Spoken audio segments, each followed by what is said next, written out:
if they are not with their families. We get them and rehabilitate them instead of leaving them to suffer in the world. This is Wildlife Warriors, and I'm Paula Kahumbu.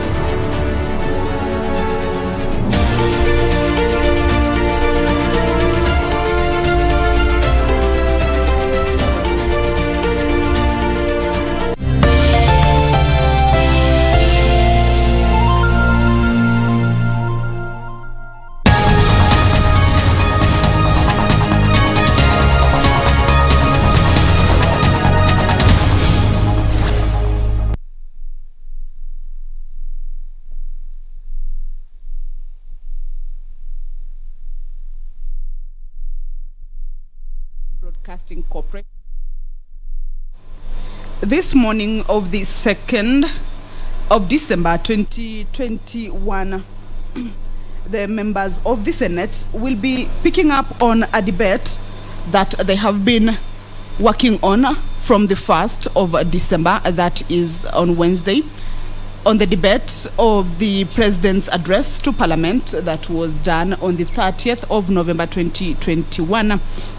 This will be the last sitting to debate on this particular motion that is moved by the Senate Majority Leader.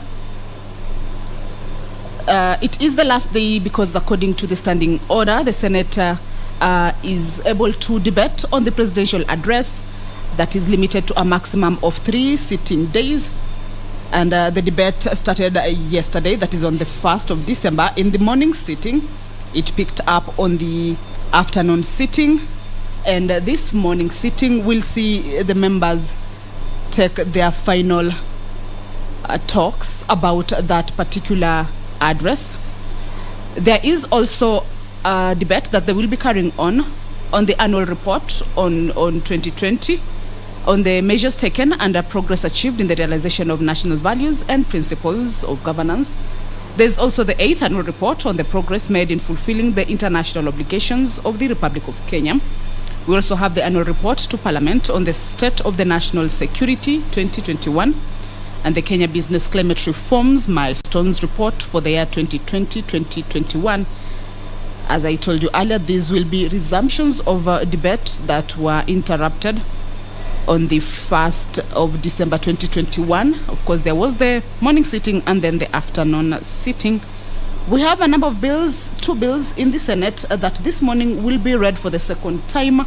There is the National Health Insurance Fund Bill, number 21 of 2021. There is also the National Cohesion and Peace Building Bill, that is the bill number 19 of 2021. This is by Honorable Senator Judith Pareno. The House this morning is also set to proceed on committee of the whole to make amendments on a number of bills, or rather move amendments on a number of bills, among them the Natural Resources Benefit Sharing Bill. This is by Honorable Senator Dr. Agnes Zani. There's also the Cooperative Societies Bill. We also have the County Vocational Education and Training Bill by the Chairperson Standing Committee on Education, that they'll be seeking to move amendments on this particular bill. The Prompt Payment Bill by Honorable Senator Farhia Haji and Senator Sakaja Johnson.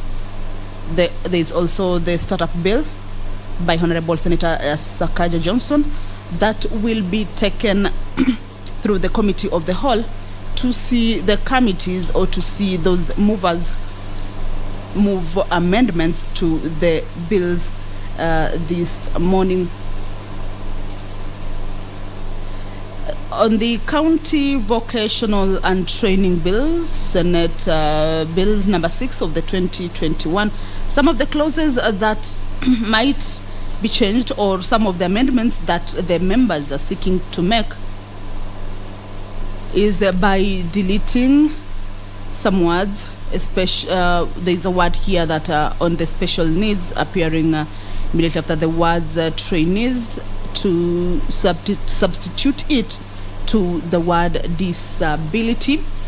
Remember, this is the bill on the County Vocational Education and Training Bill.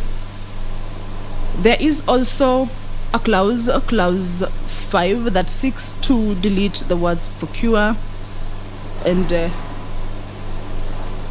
replace it with the word put in place. On the clause 7 is also one of those that will be amended. Of course, the word special needs again. This is substituting with the word disability. When we take a look at the Mr. Speaker. All right, those are some of the bills that will be taken through the committee of the whole. As you can see on the entrance of the Senate chambers, the Speaker of the Senate, Honorable Kenneth Lusaka, has stepped in to oversee this morning's sitting. I will now hand you over to the live broadcast. Good morning. Let us pray. Almighty God, we beseech you to behold with your abundant favor and blessings us, your servants, whom you have been pleased to call to leadership positions in this republic. We seek guidance to treat and consider all matters that shall come under our deliberation in so just and faithful a manner as to advance the peace, prosperity, and welfare of our country and of those whose interests you have committed to our charge. Amen.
Order number 1, administration of oath. Order number 2, communication from the chair. Order number 3, messages.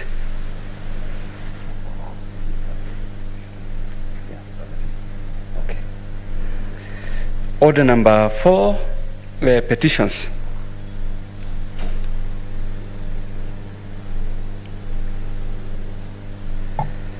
Order number 5, papers.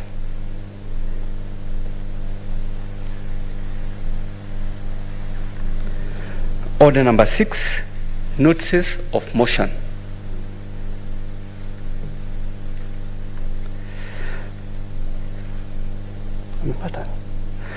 Order number 7, statements. Order number 8, motion, debate on the President's address to Parliament, third and final day. Senator Zani.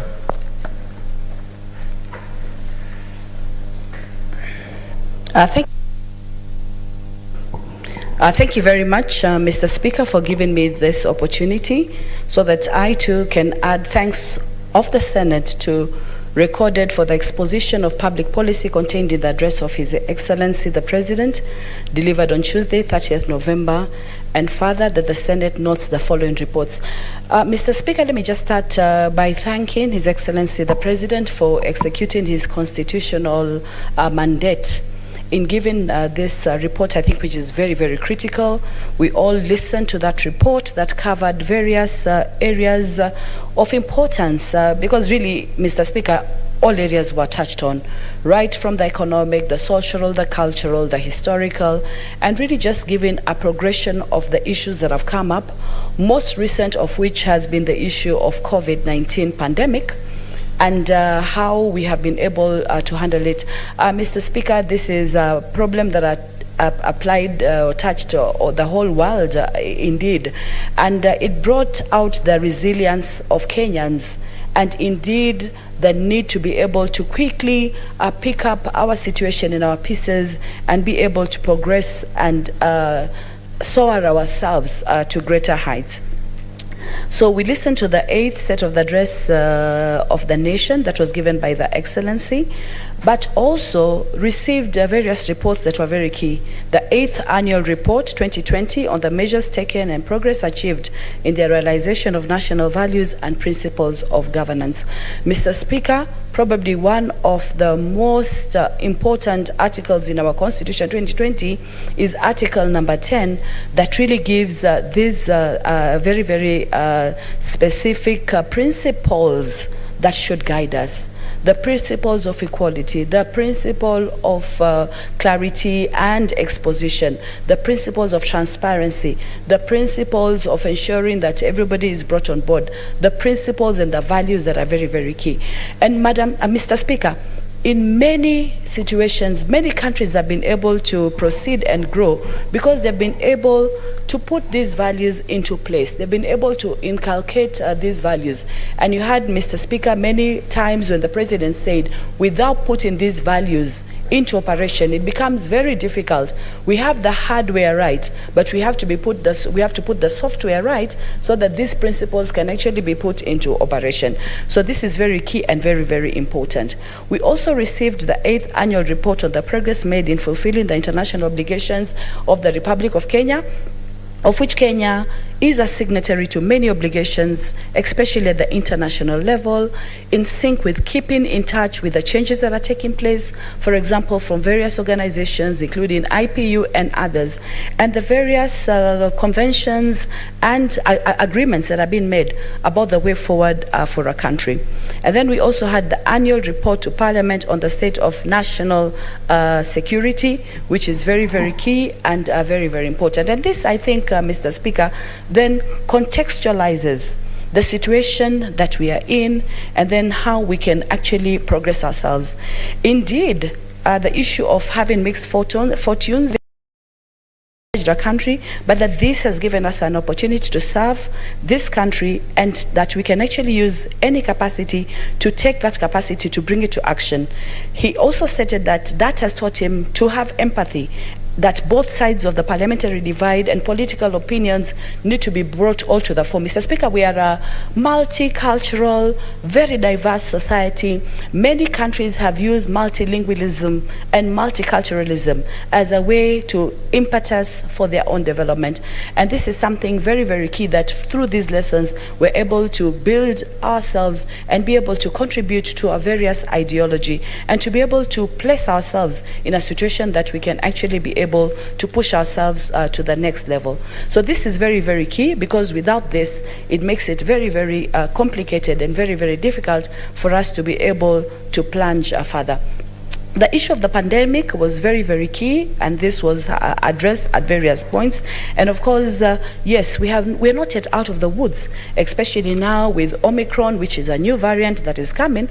But I think even when we went for the KEPSA conference, Mr. Speaker, we got a chance to again expound on how innovative people were, how innovative Kenyans were, how resilient Kenyans were, and especially when it comes to issues of cash transfers that were given to various members Kenyans, the issue of innovation, the company in Kilifi that was able to begin to make syringes, and many other innovations that came up. Mr. Speaker, within this particular Senate, we were able to also come up with our own COVID-19 response committee that really made very many recommendations. We got engaged, we engaged with the various stakeholders, just trying to find ways and means. And I remember we came out with lots of financial, social, cultural impetus. And we even looked at the issue of GBV, for example. That was something that was coming out as a result of some of the homes being constrained within a pattern of space,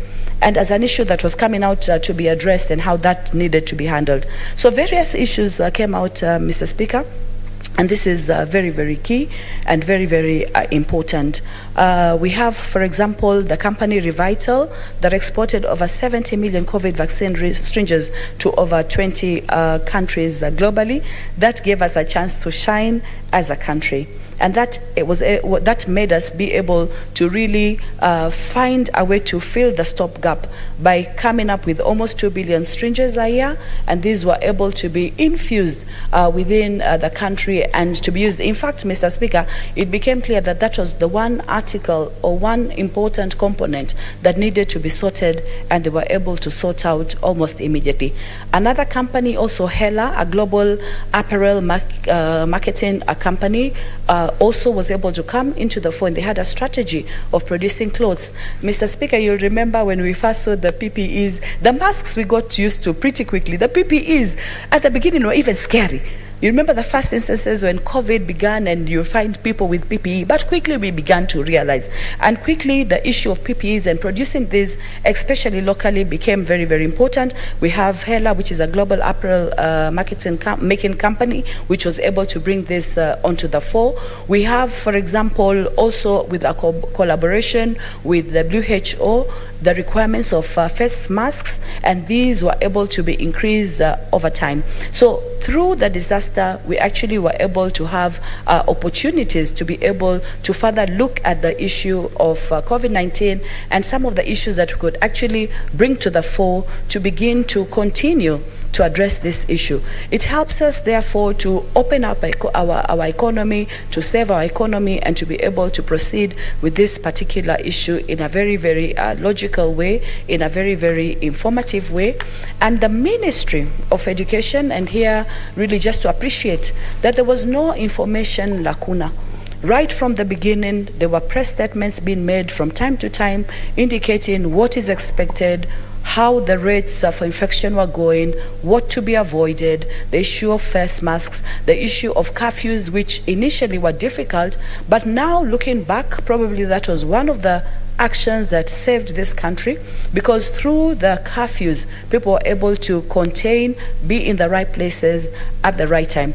And I think this was also added by His Excellency the President, that despite the curfew now having been removed, we're not yet still out of the woods. So really just practicing those good practices that are needed, using sanitizer, using face masks, and using all this as part of something which is very, very needed and very, very interesting. Again, Mr. Speaker, there was the issue of the first stimulus package, which was announced that they gave interventions that really added into taxes. For example, 176 billion that was given by the exchequer, and various tax measures were put into place. The immediate reduction of VAT, for example, from 16% to 14%, 100% tax relief, reduction of pay as you earn from 30 to 25%, therefore reducing the load of expectations of taxes from Kenyans, the lowering of cash reserve ratio, that is from 4.25% to 5.22%. The Central Bank of Kenya also provided flexibility to banks with regard to requirement and loan application. Some loans were readjusted so that people would be able to cope and people would be able to address all this. There was also a temporary suspension of listing from credit reference bureaus. So this, and among others, really just gave the financial aspect of things that were read out by His Excellency the President in terms of really how to address and how the financial issues were put into place. One of the issues that has come as a result of this, and we've seen it being advertised everywhere, is Buy Kenya, Build Kenya, just as a policy. And this is one way that even through manufacturing and as we continue to industrialize, very, very important, when you leave the country and when you travel around, you find so many of our items in Kenya, be it coffee, be it tea, be it the leso now, be it the kitenge, be it the kiondo, they're out there. And the other time, Mr. Speaker, we talked about the need to patent this, but more important, the need to be able to identify with this. And for a long time, many people, especially in the textile area, in many programs, have been saying, let us produce what is ours, let us be able to market it, let us be able to use it effectively. But more important, even when it comes to tourist packages, then we need to be able to do that. And in this report, this program also then increased gainful engagement or employment to over 750,000 youths who were engaged in improvements on environment, on hygiene, on various issues that are very, very key. Mr. Speaker, one of the issues that have ravaged this country and other developing countries, as we know, is the issue of unemployment, the need for our young Kenyans to be able to be gainfully employed. And through this particular initiative of Buy Kenya, Build Kenya, that is one way that we can actually increase employment over time and keep everybody in tows. The other, which is very, very critical, Mr. Speaker, is the whole sector of enterprises. May they be small, may they be medium, micro enterprises, and infusing into the businesses money to enable them to be able to grow. We are an industrializing country, we're not there yet, but through efforts that are made in terms of this sector, then we're able to really grow. In fact, Mr. Speaker, the bulk of Juakali is actually the SME, and for most of the SME, what they need is an injection of money that needs to be put into place. In this case, this money was injected, about 5 billion, as seed capital to SME credit guarantee schemes, so that be able to intervene and be able to provide affordable credit to micro and macro industries, so that they would be able to progress and be able to move issues to the next point. Another issue that was touched on, Mr. Speaker, is the issue of universal health coverage. And today on our order paper, we have in place for us to look at the National Health Insurance Fund Amendment, which we'll be looking at later on, which really, again, addresses the whole issue of how do you bring the health concerns of our society into consideration. Mr. Speaker, you will know that health for a long time has not been affordable for everybody. we were also highlighted too about the Linda Mama initiative that has come, very, very noble, because we know as a population we're almost now moving, the projection that has been given is for 2031, 60 million Kenyans. These are young people who will be born, they need to be nurtured, they need to be taken care of. So an initiative that looks as how to put these health concerns into place becomes very, very critical, so that at the end of the day, that universal health coverage, Mr. Speaker, scholars over time have put the comparison and the correlation between development, infrastructure, industrialization, and health concerns. Any inequality, be it health, be it education, then creates a lacuna for that particular development. So specifically with the universal health coverage, that gives us a chance to be able to move forward. And the administration prioritized 3 billion for the supply of farm inputs. And this specifically was towards to ensure that, for example, the small scale farmers are able to raise better produce, and through that, they'd be able to be part of this universal health coverage, which becomes very, very critical and very, very important. And by putting the health coverage into place, and now even as we look at the amendment, by making sure that through some sort of coverage where people can give some money, they can be covered through an insurance cover, that becomes very, very important for us. Mr. Speaker, tourism was another sixth area which was targeted for stimulus program, and this helped to jumpstart this important sector and put players, and was able to actually ensure that the stimulus program in tourism allows for tourism to continue to progress, especially during the COVID time. Mr. Speaker, especially at the coast, and I remember the CS, Honorable Balala, sometime came up with a domestic cover and policy that allows for domestic tourism, and I think that has changed completely. So through such impetus programs, and through being able to have a tourism sector that is flourishing, that is able to really expand, that became very, very critical. So as much as we move to domestic tourism, we're also interested in international tourism, but this has helped cushioned, and many hotels have been able to stay afloat because of such stimulus targeted programs that were able to add. A total of 2 billion was applied towards renovation of these facilities and restructuring the businesses. I think it was important to listen to the efforts that had been made, because through listening to these efforts, it gave a very good insight about what is happening. Mr. Speaker, I hope you'll add me some time, because I think my light is on. Kindly could you invoke standing order number 1, just to allow me to cover a little bit of more area. How many minutes? About 10 more minutes. Okay. Thank you, Mr. Speaker. So when it comes to, for example, tourism, that is very, very critical. And then the other issue, and Mr. Speaker, this has really been an issue across the board, the issue of climate change. When the Vice President, Al Gore, started speaking about climate change, many people, I think we thought about it as something so far-fetched. We didn't think we would get to a time when we can actually see the ravages of climate change. Now we are. The weather pattern has been completely affected across the board.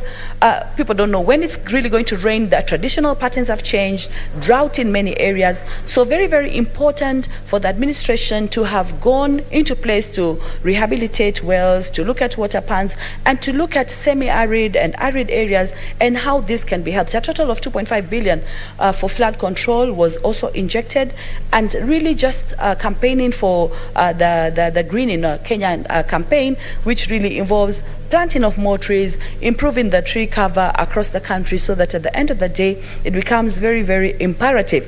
It is through that same rain and same water and same trees that we can actually enhance the weather patterns. So I think this is very, very critical. And I know as Kenya, we've engaged very, very stringently in the issue of climate change and the policies that are coming out as a result of this, which really need to be put into place, so that at the end of the day, we're able to really look at this in total.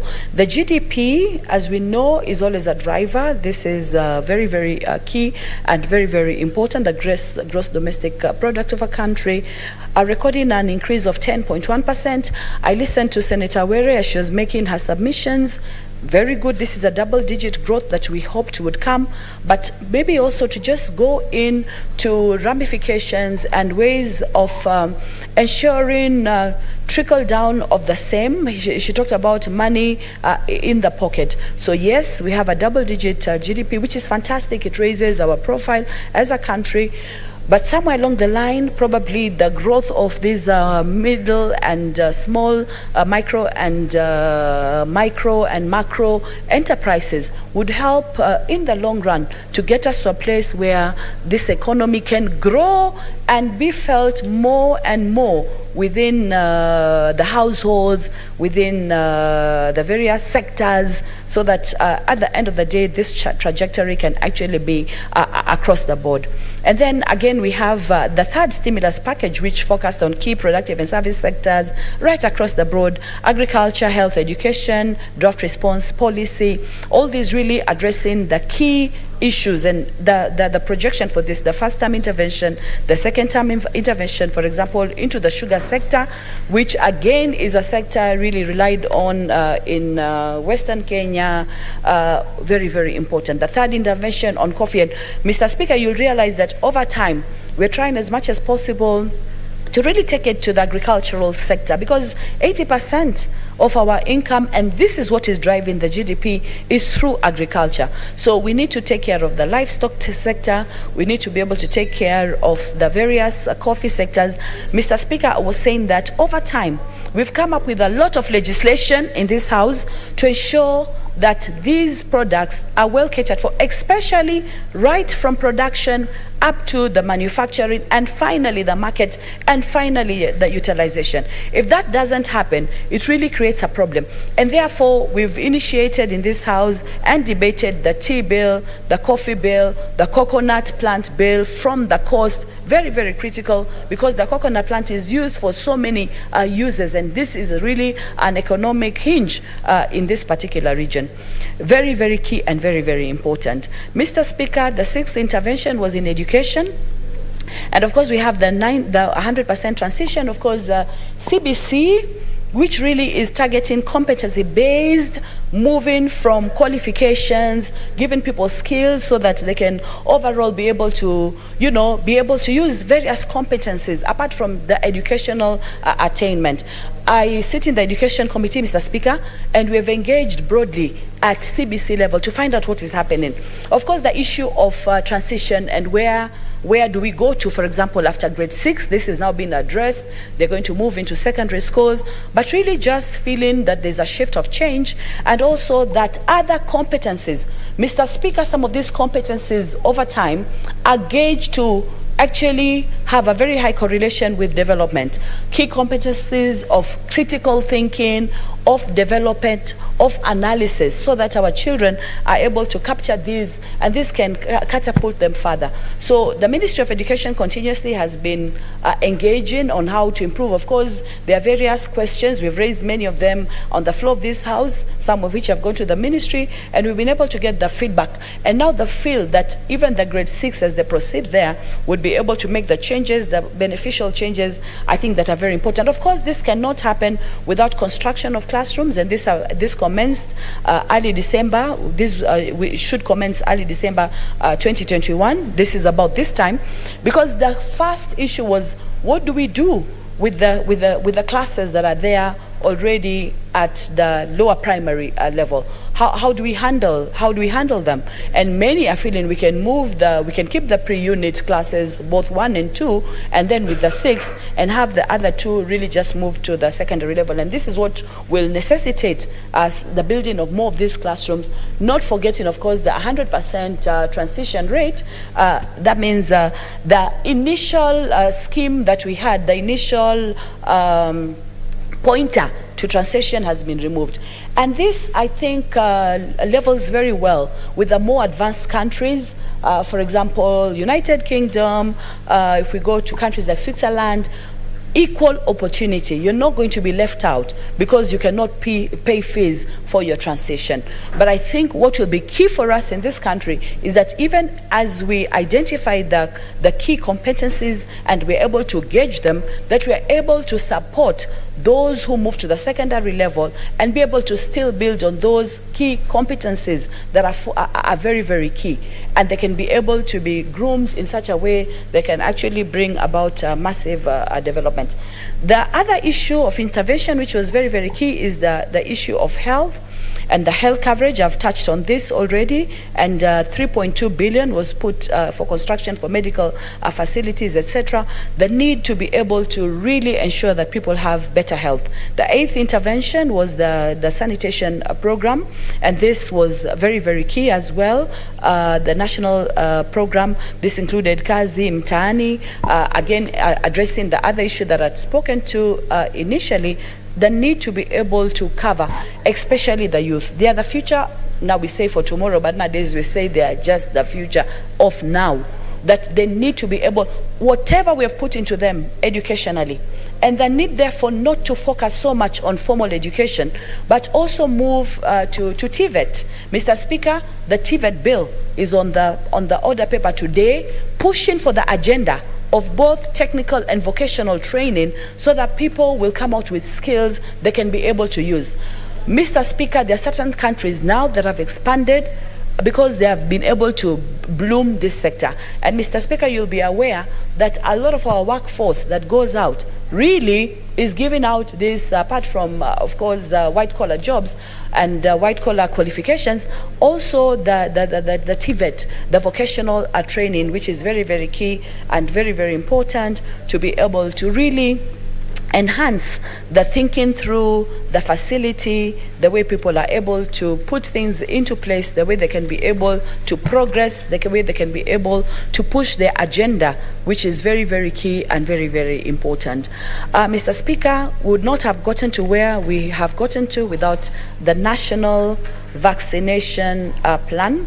Across the board, approximately 16 million have been covered. So many others that need to be covered. And of course, as I end, Mr. Speaker, the need for continuous Kenya Revenue Authority bringing in the taxes as projected 1.52 trillion to be collected in 2020. This is what is able to trickle down and be able to service the various sectors that are very, very key. Mr. Speaker, I see my time is up. Just to sum up, and I thank you, I give thanks, I support and give thanks to this particular report, and say that for Kenya, as we continue to develop, we have the policy plan, we have the blueprint, we have the way forward.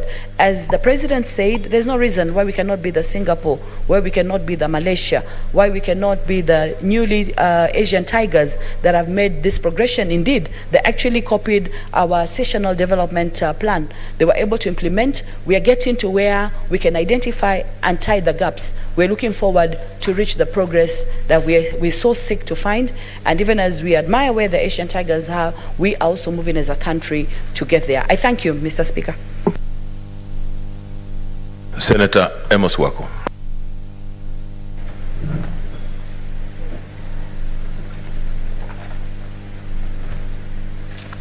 Thank you, Mr. Speaker, for this opportunity to make my contribution to the very detailed presidential address that were given 2 days ago. Mr. Speaker, I want first of all to commend His Excellency the President for an excellent address he gave on the state of the nation. He gave a very detailed brief on what his government has done really in the past 8 years. And one can see from the various statistics given in the various areas of economic development that indeed the achievement has been great. Mr. Speaker, sir, has been great to the extent that the GDP has multiplied by a factor of 2+, from 4.74 trillion Kenya shillings to 11 trillion Kenya shillings, to the extent where we are now the 6th wealthiest nation in Africa. We were 12 before the president took over. That's really an achievement. To the extent where we are the leading country in Africa with household connections to electricity. In fact, that has tripled to 6.3 million households.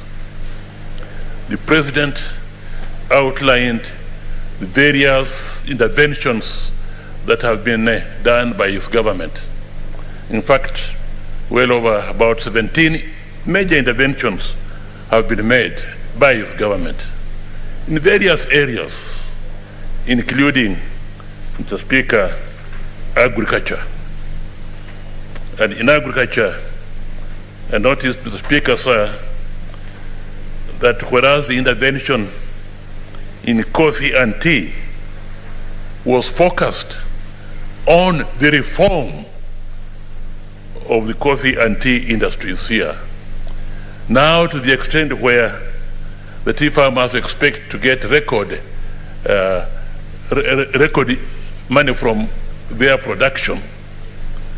When it came to the sugar industry, it wasn't really so much reform, but it was basically the money given was for factory maintenance and payment of farmers. And I do hope that moving forward, the next government, the remaining period of the Uhuru government to the next government, they will focus more and appropriately to the reform of the sugar industry, on whose life depends many in the Western Kenya and also in the coastal regions. Mr. Speaker, sir. Of course, these major developments have come at a cost, particularly when you also look at the developments in the infrastructure. And I hear, Mr. Speaker, sir, I do believe that when it comes to infrastructure, the Uhuru government would be seen to have been a major government which contributed in a very transformative way to the infrastructure. The railway was built at the turn of the other century, and now we have, under Uhuru government, the SGR and so on.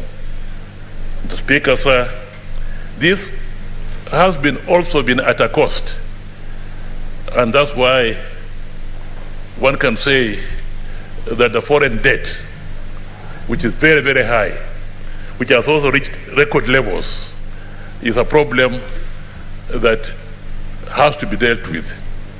I would have liked to know or to hear a bit more on what the Uhuru government is proposing or is doing to reduce the foreign debt structure, and therefore and I would like to hear more from my various presidential candidates, what they'll be doing to reduce the foreign debt.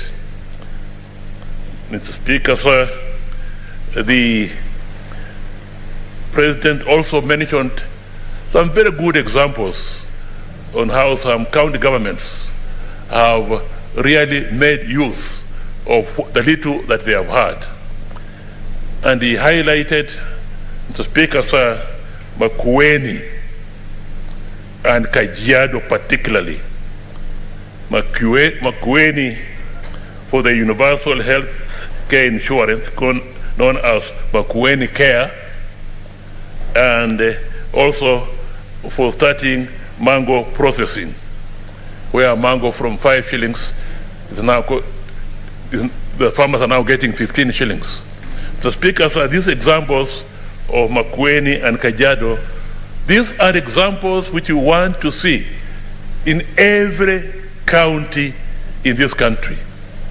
The county governments should not just be there to receive the little they receive from the national government, but should be proactive in ensuring that within their own counties there is enough development, not only in agriculture but in other areas, so that their internally raised revenue can even beat what they get from the national government, and that can lead to greater development of the county.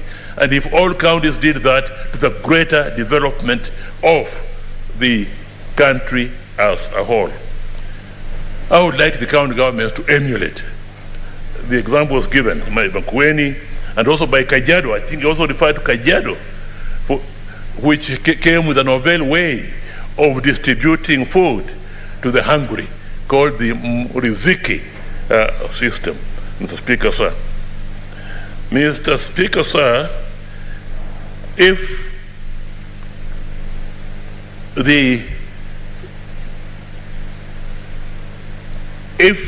we have to proceed along this trajectory, and I could see here, Mr. Speaker, sir, that the President is was and is very ambitious for the good of this country. And he has engaged in very many programs to accelerate growth. And he has given as an example the Asian tigers as an example which we should follow, not to follow the European example where they took more than a century or two to be industrialized. We are following the example of the Asian tigers, and that we can also have African tigers. The Speaker, sir, in order to be able to achieve that, the President, I think, is on the right track. But let us also remember, Mr. Speaker, sir, that the Asian tigers reached where they are because, one, they are very cohesive and very united in their politics.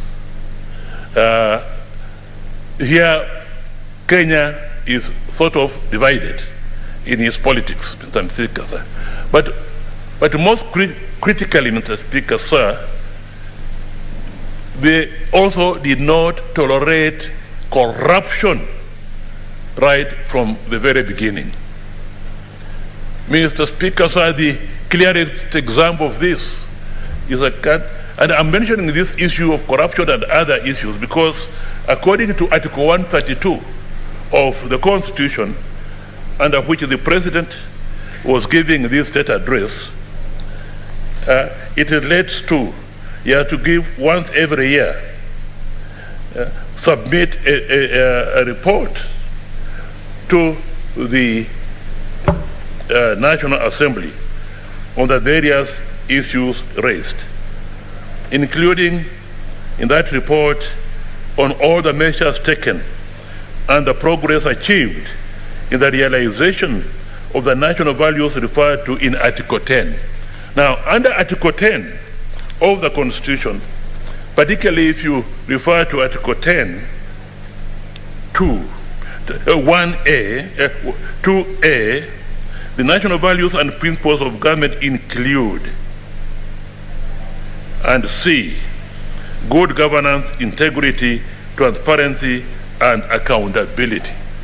Mr. Speaker, sir, I would have liked to hear from the President that as we embark to emulate and, if possible, surpass the Asian tigers, and he is laying and has laid the foundation for that in the infrastructure and in many of the big projects that his government has undertaken.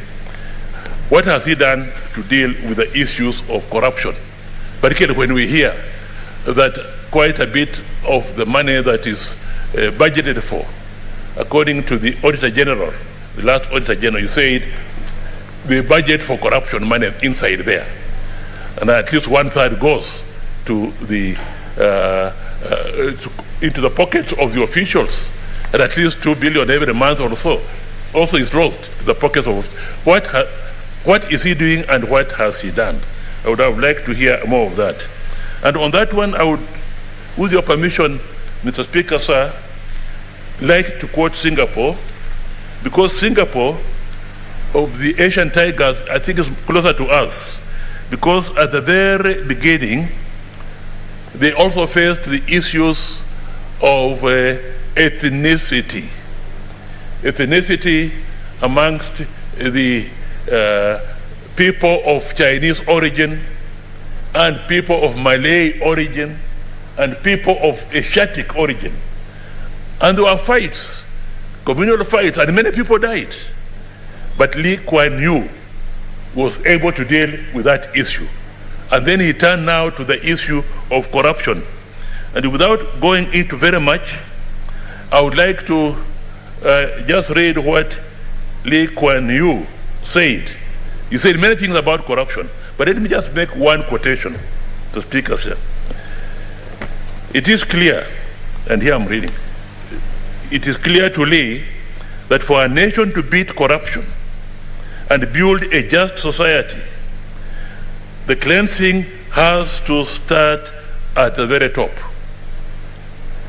In his speech for the Africa Leadership Forum in Singapore on 8th November 1993, he stated, and here I just quote, and I'll leave the quote to speak for itself, that once a political system has been corrupted, right from the very top leaders to the lowest ranks of the bureaucracy, the problem is very complicated. The cleansing and disinfecting has to start from the top and go downwards in a thorough and systematic way.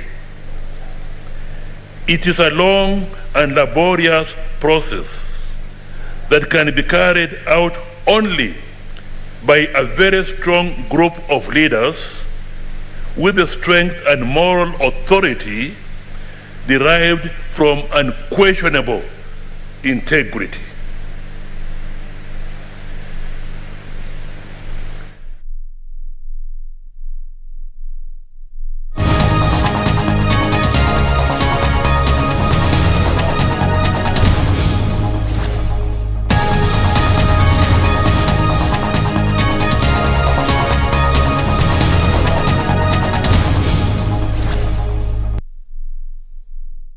Following the publication of the bill and following a determination that such bill is of priority, forthwith refer such bill to the relevant committee for consideration pursuant to the provisions of Standing Order 127, Committee of Bills to Committees and Public Participation, and cause the bill to be read a first time upon its next sitting, and the second reading may be taken forthwith or on such other day as the House Business Committee may determine.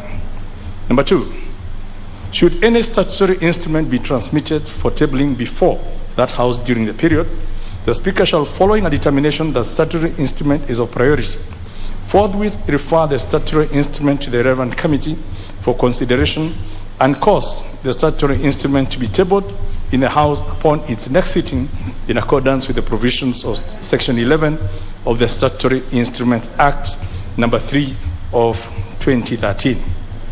And number 3, should any paper be transmitted for tabling before the House, the Speaker shall, following a determination that the paper was of priority, forthwith refer the paper to the relevant committee for consideration and cause the paper to be tabled in the House upon its next sitting.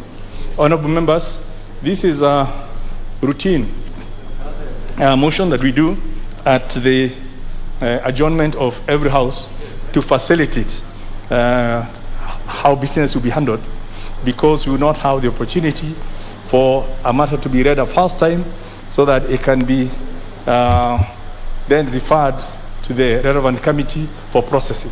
So any bill that will come during this period, including your private members' bills that will be generated for next year, once they're determined it's of priority, will then be referred to the relevant committee as if it had been read a first time, and it will then be processed.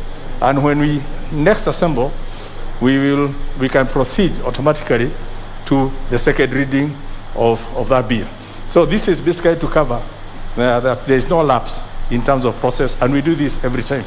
And I seek your endorsement of this so that as we leave today, we can be able to do things on a continuous basis. I beg to move and ask the Honorable Sankok to second.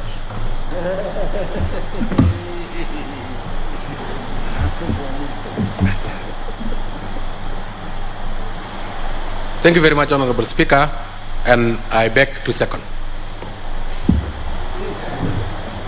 Honorable members, this is a procedural motion.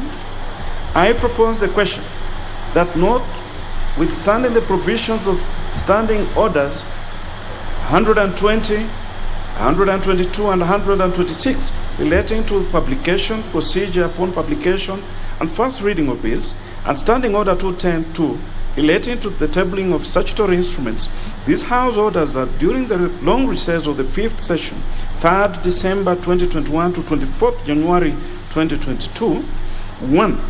Should a bill be published during the said period, or a published bill become due for first reading, the Speaker shall, upon lapse of at least 3 days following the publication of the bill and following a determination that such a bill is of priority, forthwith refer such bill to the relevant committee for consideration pursuant to the provisions of Standing Order 127, committal of bills to committees and public participation, and cause the bill to be read a first time upon its next sitting, and the second reading may be taken forthwith or such other day as the House Business Committee may determine.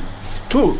Should any statutory instrument be transmitted for tabling before the House during the period, the Speaker shall, following a determination that the statutory instrument is of priority, forthwith refer the statutory instrument to the relevant committee for consideration and cause the statutory instrument to be tabled in the House upon its next sitting in accordance with the provisions of Section 11 of the Statutory Instruments Act number 3 of 2013.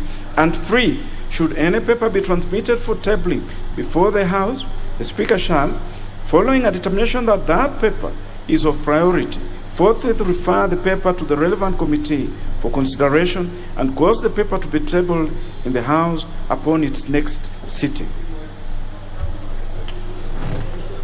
Is it, honorable members who are at the top may walk in? Is it the mood of the House that we put the question? Very well, members.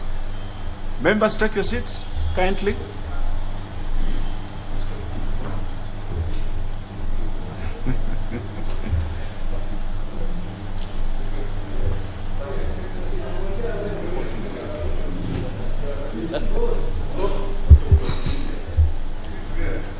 Honorable members, I put the question that notwithstanding the provisions of Standing Orders 120, 122, and 126 relating to publication, procedure upon publication, and first reading of bills, and Standing Order 210-2 relating to the tabling of statutory instruments, this House orders that the long recess of the 5th session, 3rd December 2021 to 24th January 2022, Roman 1, should a bill be published during the said period, or a published bill become due for first reading, the Speaker shall, upon lapse of at least 3 days following the publication of the bill and following a determination that such a bill is of priority, forthwith refer such bill to the relevant committee for consideration pursuant to the provisions of Standing Order 127, committal of bills to committees and public participation, and cause the bill to be read a first time upon its next sitting, and the second reading may be taken forthwith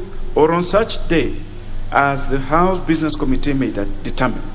Roman 2, should any statutory instrument be transmitted for tabling before the House during the period, the Speaker shall, following a determination that the statutory instrument is of priority, forthwith refer the statutory instrument to the relevant committee for consideration and cause the statutory instrument to be tabled in the House upon its next sitting in accordance with the provisions of Section 11 of the Statutory Instruments Act number 3 of 2013. And Roman 3, should any paper be transmitted for tabling before the House, The Speaker shall, following a determination that the paper is of priority, forthwith refer the paper to the relevant committee for consideration and cause the paper to be tabled in the House upon its next sitting. Will as members of that opinion say aye? Aye. Will as members of a contrary opinion say nay? The ayes have it. So, honorable members, so for the convenience of the House, we shall resume from number 4, where the Honorable Sankok was had the floor. The Honorable Sankok, proceed to comment on the petitions. Yes, thank you very much, Honorable Speaker. I was commenting on the petition that you read on behalf of the petitioners on the issue of insecurity in Laikipia. Honorable Speaker, and I had brought an adjournment motion on the same. Honorable Speaker, it is high time that this House pronounce itself on the issue of insecurity in Laikipia, because our people are dying, Honorable Speaker. We must safeguard the lives, Honorable Speaker, and safeguard also property of those in Laikipia, Honorable Speaker. Honorable Speaker, the Interior CS was on record in this House claiming that there is 15,000 acres owned by the Deputy President William Samoei Arap Ruto. Honorable Speaker, and the Deputy President denied ownership of that land. And I had asked question, Honorable Speaker, on the same. And the chairperson of Interior is here. And on 3 occasions, I've been called to come from Narok. And when I come, my question is not answered, Honorable Speaker. It has been kept on being postponed. And I think also, Honorable Speaker, you should also pronounce yourself so that I be answered my question, whether the 15,000 acres of land the CS for Interior claim under the Hansard that is owned by the Deputy President, and the Deputy President have gone ahead and said, because of insecurity in Laikipia, I have donated that land to the resident of Laikipia, so that we know the truth, Honorable Speaker, so that we don't give false accusation, because we can allow people to lie in the streets, but to lie on the Hansard is totally unacceptable from anybody. Honorable Speaker, I support.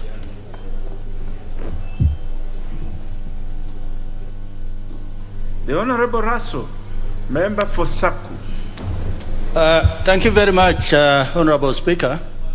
Honorable Speaker, the petition from Laikipia, and I think the issues of insecurity is not only isolated to Laikipia. It is in Marakwet, it is in Marsabit, it is in Samburu. Honorable Speaker, the question that we begin to ask ourselves, and this is endless, is this thing deliberate? Is it planned? Why are we turning blind eye on the killings, the maiming, and the destruction of properties in those counties and in that part of our country? Honorable Speaker, if we continue at this pace, the next administration will be forced to endure so many litigations by citizens claiming for compensation by dint of the failure under the Bill of Rights. Secondly, Honorable Speaker, I beg to comment on Honorable Mboni's petition on Diane Blair. I think on this, no institution is above the law.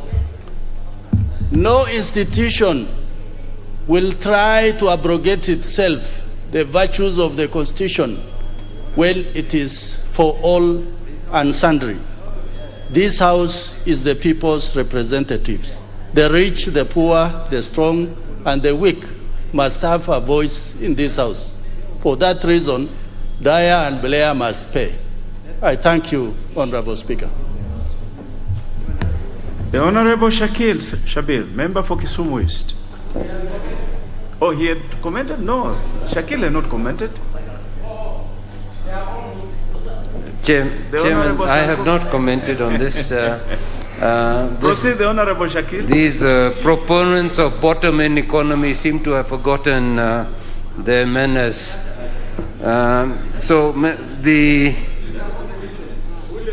My comment, Honorable Speaker, relates also to the fact that This illegal action that's taking place, where people are being just shot on sight. I last week buried one officer from the administrative police of the police unit, who was my constituent, who was shot in Laikipia as a result of this insecurity. This insecurity, Honorable Speaker, must be brought to an end. It is born on the fact of land and grazing rights. Honorable Speaker, before the colonialists came and made that the White Highlands and left it for a select few, this was grazing land for the Maasai and the other pastoralists. No person who wishes to live in harmony with his neighbors should be able to cause such harm to the neighbors. Not very long ago, a rancher shot another so-called trespasser who said was poaching. This type of attitude is neocolonialism in a different way. Nowadays, most of the landowners in that area, Laikipia, are still the elite, are still the neocolonists. They may not be white. Many of them are Kenyans, natives, what we call black from the outside but white from the inside.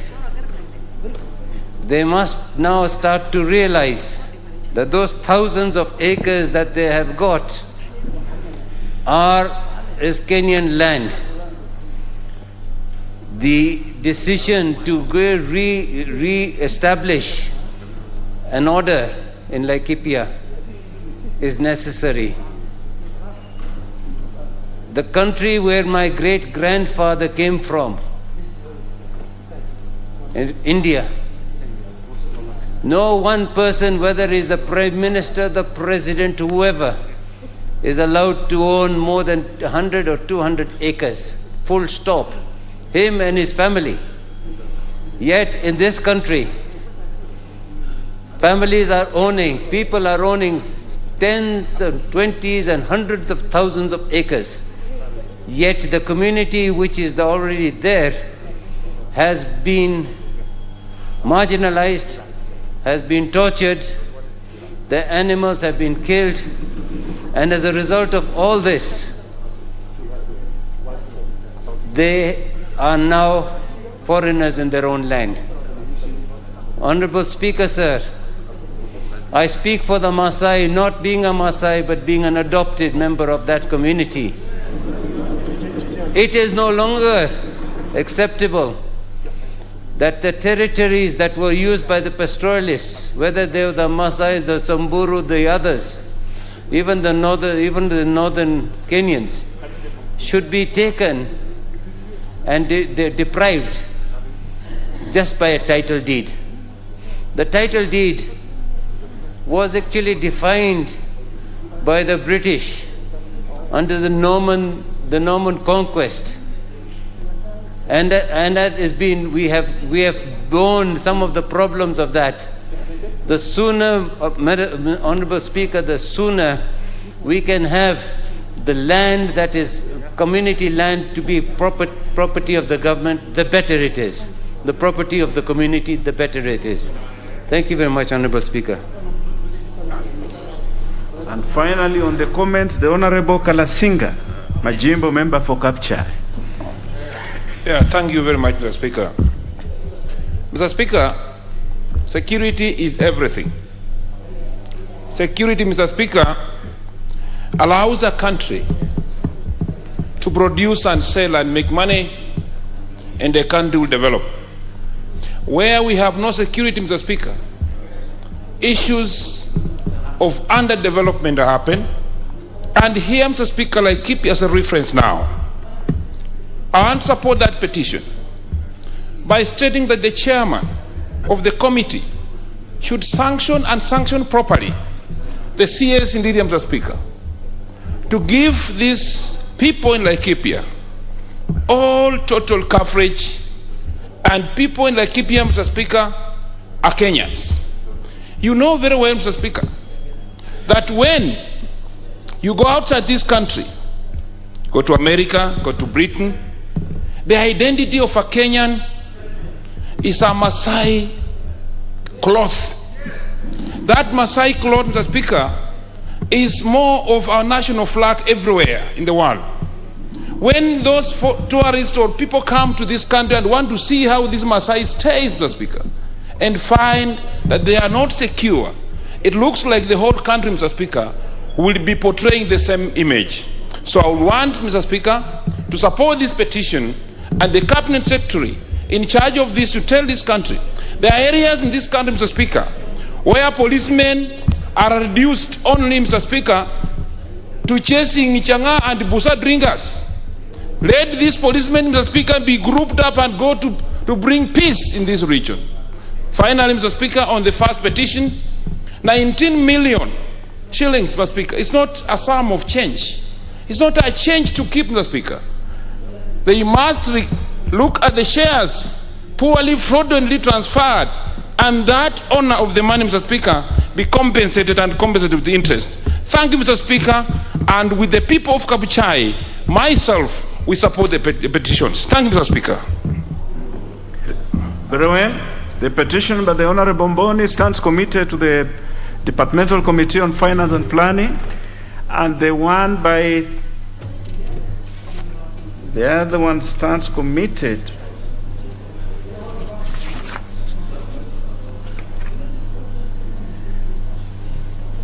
the one by Mr. Benson Nasku of National Identification Number 29487007 stands committed to the Lands Committee. Honorable members, we'll move on to the next order on the order paper. Order number 5, papers. Leader of Majority.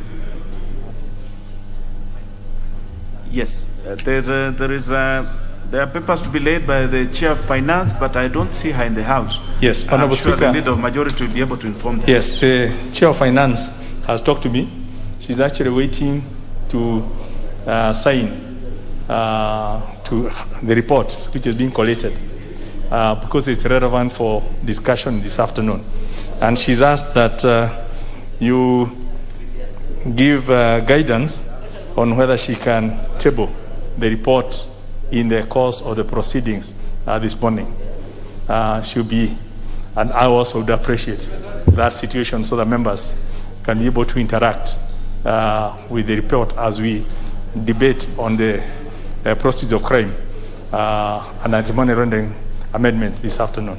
So, Honorable Speaker, I beg your indulgence and ask that you guide that she can table whenever it's approved by the Speaker for tabling.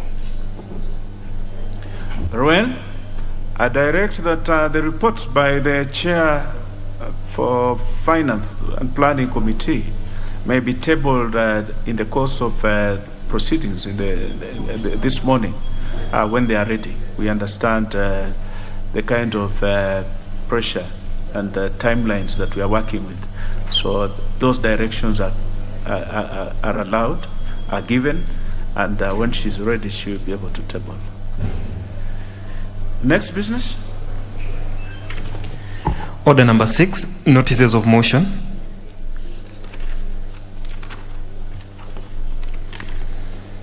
Order number 11, Committee of the Whole House. Not yet. Not yet. Questions and statements. Sorry. Order number 7, questions and statements. Yes, we have many questions. Members are interested in raising matters that affect their constituents.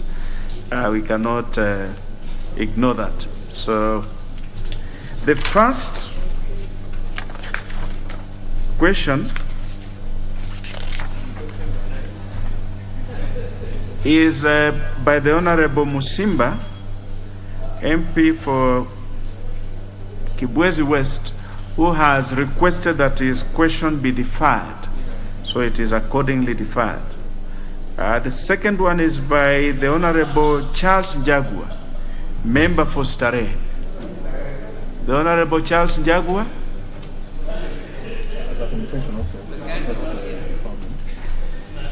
Yes, I see a letter from the Honorable Charles Njagua Kanye requesting that his question number 506 be deferred, and it is accordingly deferred. The next one is question number 508 by the Honorable Danson Mwashako, member for Undanyi, who I see in the House. Proceed, the Honorable Mwashako. Thank you, Honorable Speaker. I rise to ask a question. Let me go there. Number 508 of 2021 to the Cabinet Secretary for Petroleum and Mining. Could the Cabinet Secretary explain why Ms. MS Samruda Resources Kenya Limited, an iron ore mining investor in Kishushe location, Undanyi constituency, has been operating for the past 4 years without remitting to the community the mandatory 1% of total revenue collected, contrary to the provision of the Mining Act of 2016 and the Mining Regulations 2017. 2, could the Cabinet Secretary provide the computation of the said revenue and indicate the total amount owed to Kishushe community for the year 2018, 2019, 2020, and 2021, with particular reference to the letter dated 13 September 2021 by the firm to the Ministry on the matter. 3,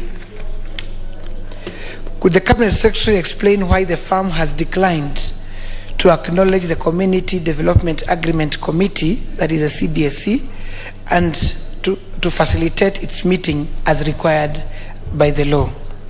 Lastly, could the Cabinet Secretary clarify whether the firm has a valid mining license to carry out mining activities in Kishushe location?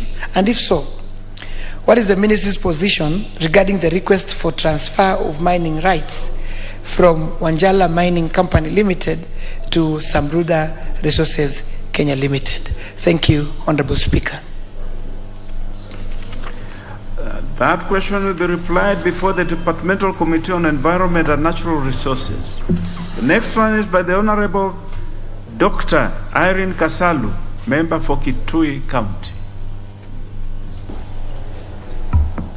Thank you, Mr. Speaker. I rise to ask question number 512, number 513 of 2021 to the Cabinet Secretary for Sports, Culture and Arts.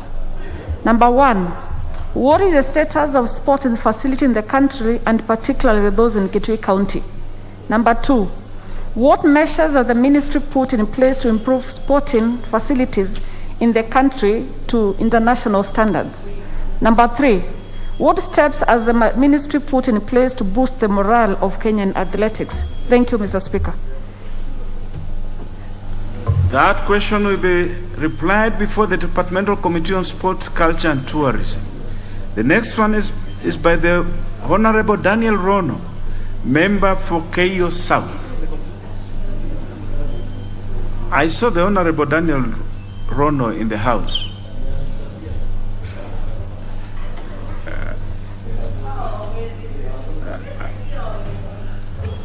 We'll move to the next one, hoping that he'll come back to the House before we finish this business.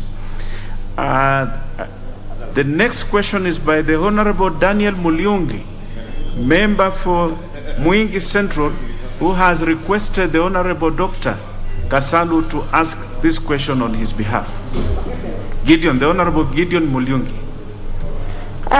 Thank you, Mr. Speaker. I raise to ask question 523 of 2020 on behalf of Hon. Gideon Mulungi. This question is directed to the Cabinet Secretary for Public Service, Gender, Senior Citizens Affairs and Special Programs. Number 1, considering that Kitui County, particularly Mwingi Central Constituency, has been experiencing prolonged drought over the last 1 year, what action is the ministry taking to ensure provision of adequate relief food supplies on the drought-stricken residents? Number 2, what measures has the ministry put in place to ensure adequate food supplies and uninterrupted school feeding programs in primary and secondary schools in the constituency? Number 3, what intervention is the ministry putting in place to provide a permanent solution to ensure sustainable water supply for irrigation in the constituency to end the perennial drought experience in this area? Thank you, Mr. Speaker.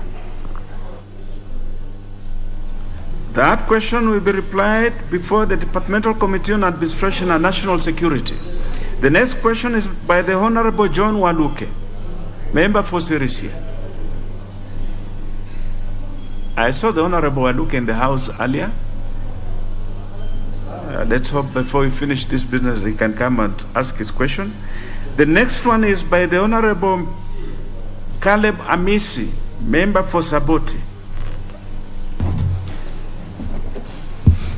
Thank you, Honorable Speaker. Honorable Speaker, I rise to ask question number 528 of 2021 to the Cabinet Secretary for Labor.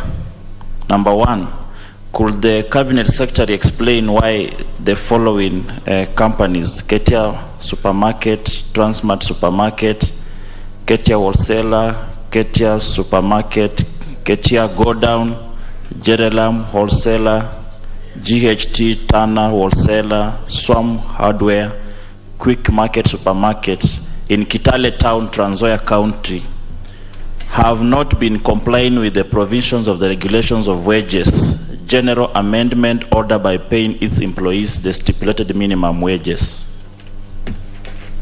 Number 2, could the Cabinet Secretary also explain why the said supermarkets have not been complying with the provisions of labor laws with regard to the management of employee welfare by failure to give workers due annual leave days and the sick leaves, non-payment of overtime allowances, failure to submit employees' statutory deductions, among other irregularities? Number 3, could the ministry institute action against the companies for failure to adhere to the provisions of the regulations of wages, general amendment order, and the labor laws? Thank you, Mr. Speaker. Very well. Concerned for his members, for his constituents, the Honorable Amisi, that question will be replied before the Departmental Committee on Labor and Social Welfare. We shall revisit for a second time the questions by the Honorable John Waluke, member for Sirisia, whom I had seen earlier in the House, and the Honorable Daniel Rono, member for Keyo South, whom I had earlier seen in the House. Very well. Looks like they are no longer interested in pursuing those questions. And those questions therefore stand dropped. And we move on to the next business.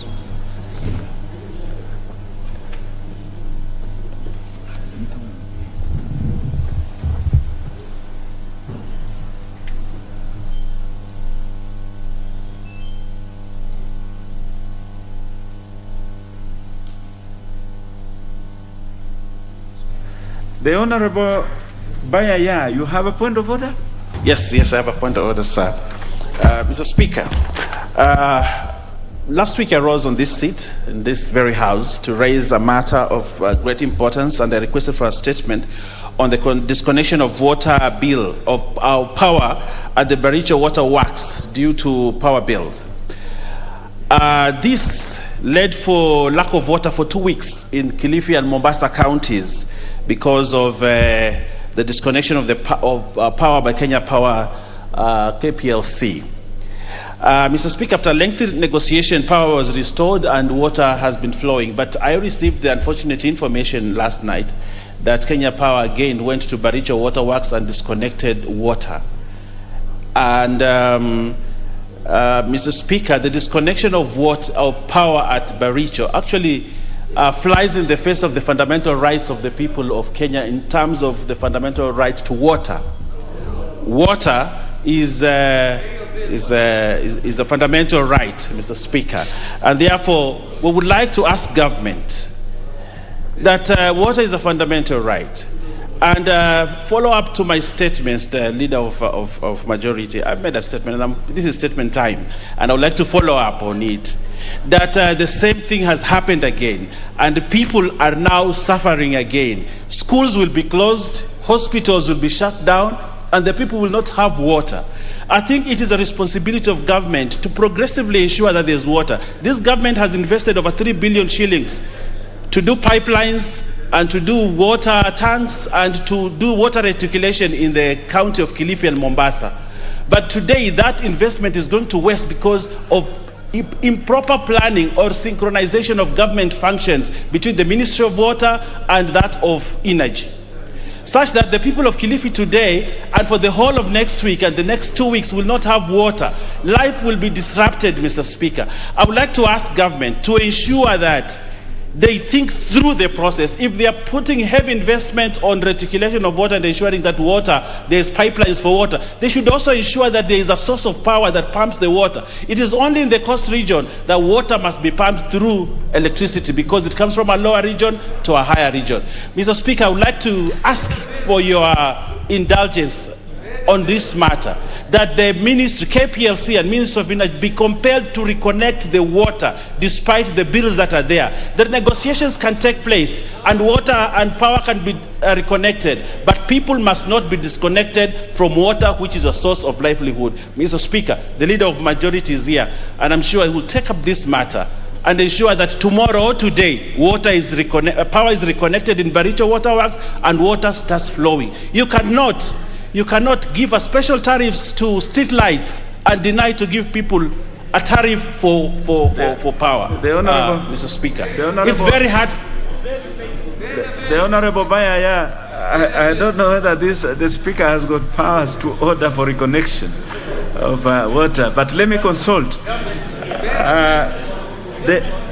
The honorable member for Keio South, you have arrived at the tail end of that section.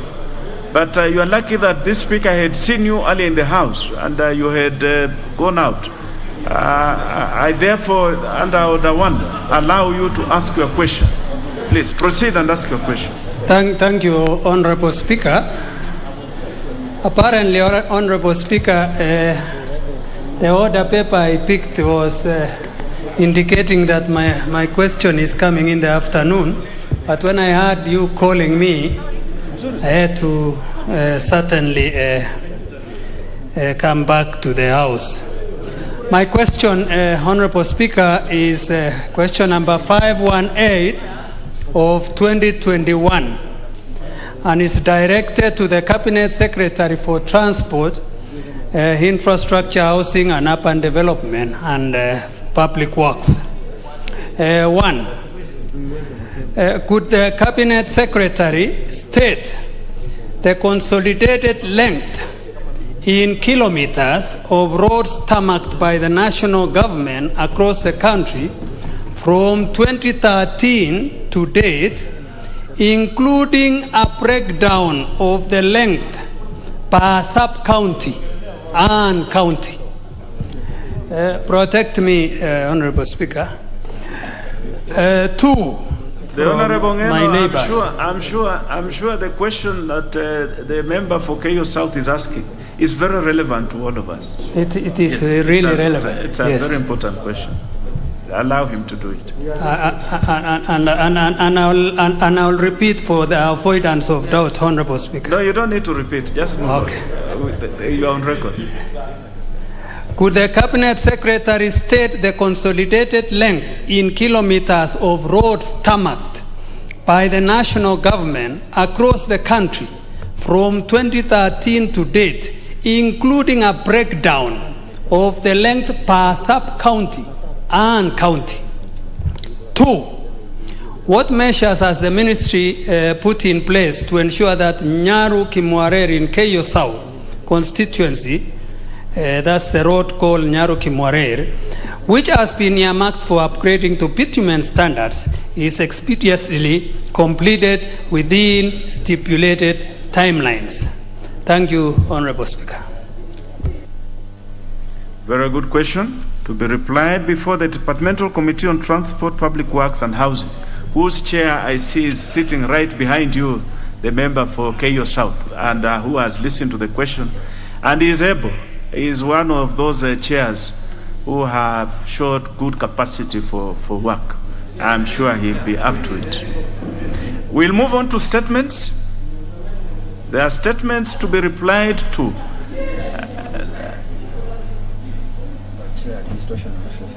Yes, I'm informed that there are 2 statements to be replied to by the Chair on Administration and National Security. Proceed, member for Limuru. I always confuse the two. But, thank you, Honorable Speaker. You will forgive me for being partial to Larry. Larry is a baby of Limuru. Yes. Yes, but a member for Limuru. Thank you so much, Honorable Speaker. Yes. And Honorable Speaker, this is the statement regard to the land which was supposed to have, or alleged to have been set aside for a proposed Koteni Secondary School from Kondiaga prison land. And Honorable Speaker, the member for Kisumu West constituency, the Honorable John Olagwaloch, sought a statement on the reported failure by the Ministry of Interior and Coordination of National Government to set aside land for proposed Koteni Secondary School from Kodiaga prison land. In particular, the member sought to be informed on the following. The honorable member for Limuru, without interrupting, I'm sure that is Kotetni. Kotetni. Well, very well, proceed. This is it came as I'm reading, but let it be interpreted to be what the statement sought to be. So I'll refer then to Kotetni, as you have rightly guided. So he sought to be informed on the following. Number 1, to confirm that a decision had been made around 2011 to exercise part of Kodiaga GK prison land for the creation of a secondary school for the community. And Roman 2, if the government is aware that the creation of such a school would ease the pressure on secondary school admissions in the surrounding area and would offer places for pupils in Kodiaga GK prison primary school and Kotetni primary school and other primary schools in the vicinity. And 3, if the government is aware that the proposed secondary school would offer places not just to children of the staff of Kodiaga prison, but members of the surrounding community, which would then translate to corporate social responsibility by the Department of Correctional Services and would improve the relationship between the department and the local community. The response, Honorable Speaker, is as follows.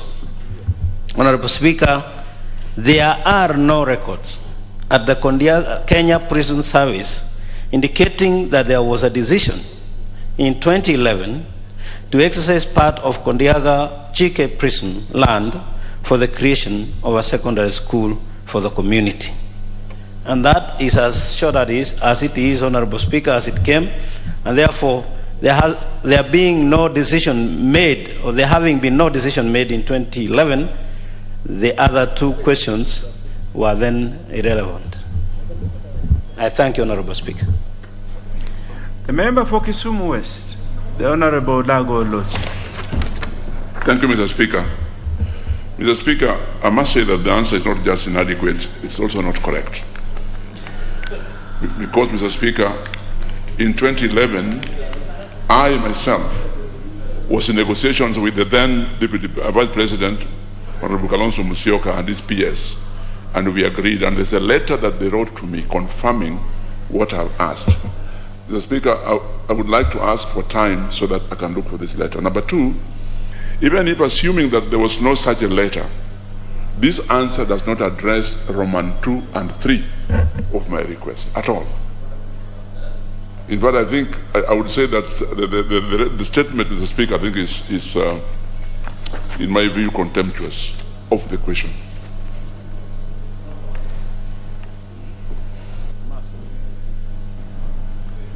The member for Limuru. Thank you, Honorable Speaker. I hear the Honorable John Alagwaruch, whom I served with in the Commission in 10th Parliament. And I would really also, when I looked at this answer, I just wished there was some evidence in the manner that you have now said, so that I could, pursue it further.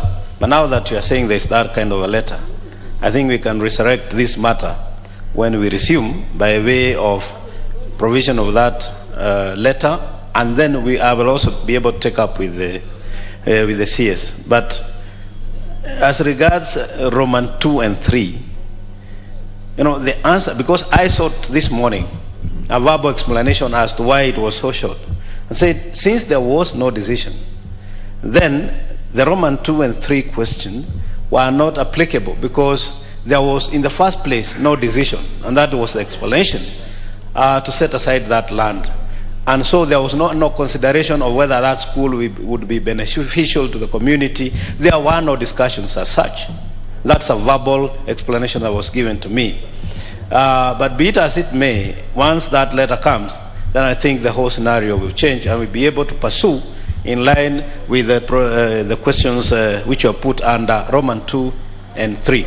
Honorable Speaker. Very well. The member for chair for national security, and I agree with the member for Kisumu West that that answer is worrying. Is worrying. Even if I want to agree with him, actually, it's contemptuous.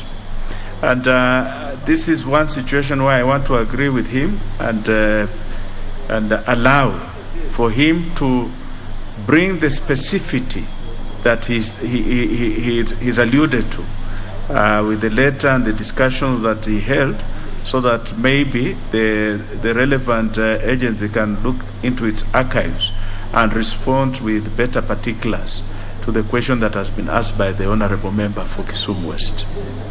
I think that is fair. We can leave it there for the time being.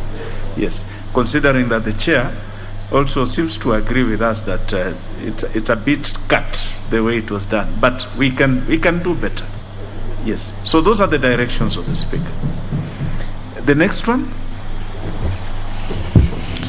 Honorable Speaker, the next one is a statement of the entry of large numbers of foreign nationals into the country, which statement was sought by the member for Kisumu East constituency, the Honorable Shakil Shabir, and in particular, he sought to be informed on the following. Roman 1, whether proper due diligence was undertaken by the Immigration Department before allowing such large numbers of foreign nationals transiting through the country. And number 2, the security and health measures that were employed to safeguard Kenya from illegal and undesirable immigrants who may infiltrate mass transit groups. 3, whether the ministry has traced and identified the Kenyan agents and organizations, both in Kenya and Pakistan, who organized the transits. 4, how much money was realized through such transiting groups by the Immigration Department in form of visa fees. And 5, measures being taken to ensure the foreign nationals do not pose a health risk to Kenyans. Honorable Speaker, the response is as follows. The Directorate of Immigration Services issues visas to foreign nationals pursuant to Kenya's Citizenship and Immigration Act 2011, Section 35, paragraph 1 to 4, and the 5th schedule to the Kenya Citizenship Immigration Regulation 2012. All border operations are undertaken by a multi-agency team, which comprises of officials drawn from immigration, Director of Criminal Investigation, National Intelligence Service, Kenya Revenue Authority and Kenya Airports Authority, and Port Health, among others, with immigration taking the lead in the matters of clearing of travelers. Mr. Speaker, sir, due diligence was undertaken by the Directorate of Immigration Services by applying a raft of security and health measures to safeguard Kenyans against any threat of whatever nature posed by international travelers. The Pakistani nationals chose to transit through Kenya because Kenya is not on the red list of Saudi Arabia. The Directorate did not receive any negative advisory from security agencies or any other arm of government against Pakistanis to warrant denial of their entry. Mr. Speaker, the following precautionary measures are normally undertaken during the clearance process. Roman 1 on security precautions. All the passengers entering or exiting the country are subjected to the personal identification secure comparison evaluation system, which checks them against watch-listed persons alert lists. In addition, passenger physical profiling is also undertaken, as well as document examination before entry or exit is allowed. All foreign nationals who require a visa to enter Kenya must apply online. This is a requirement which must be met before coming to Kenya. Roman 2 on health precautions.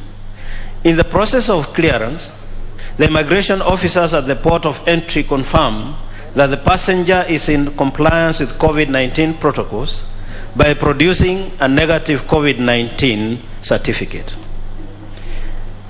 Roman 3 on other precautions that are undertaken is as follows. To be allowed to enter into the country, which is the case with the Pakistanis, a traveler must A.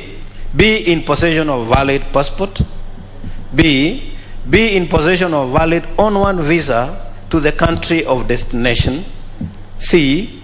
Be in possession of valid onward and return tickets to the country of destination. D. Demonstrate that they have adequate funds for their subsistence while in Kenya. And E. Give details of their host or booking reservation for hotel accommodation.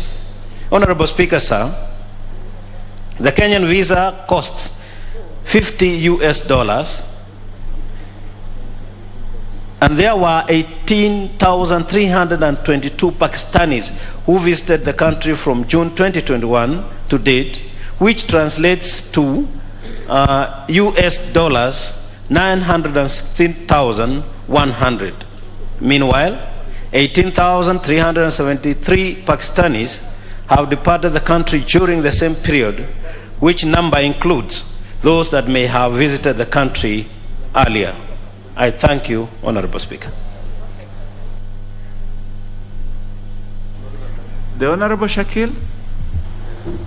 I want to thank my colleague for the answer, but he has not answered definitively one or two issues that was raised. If, as he states, that these Pakistanis, 18,236, who abnormally came here in a short period of 4 months, were here legally, why were they arrested? Why were they harassed? Why were they taken to the police station at a later stage and then released under very questionable circumstances? That's point one.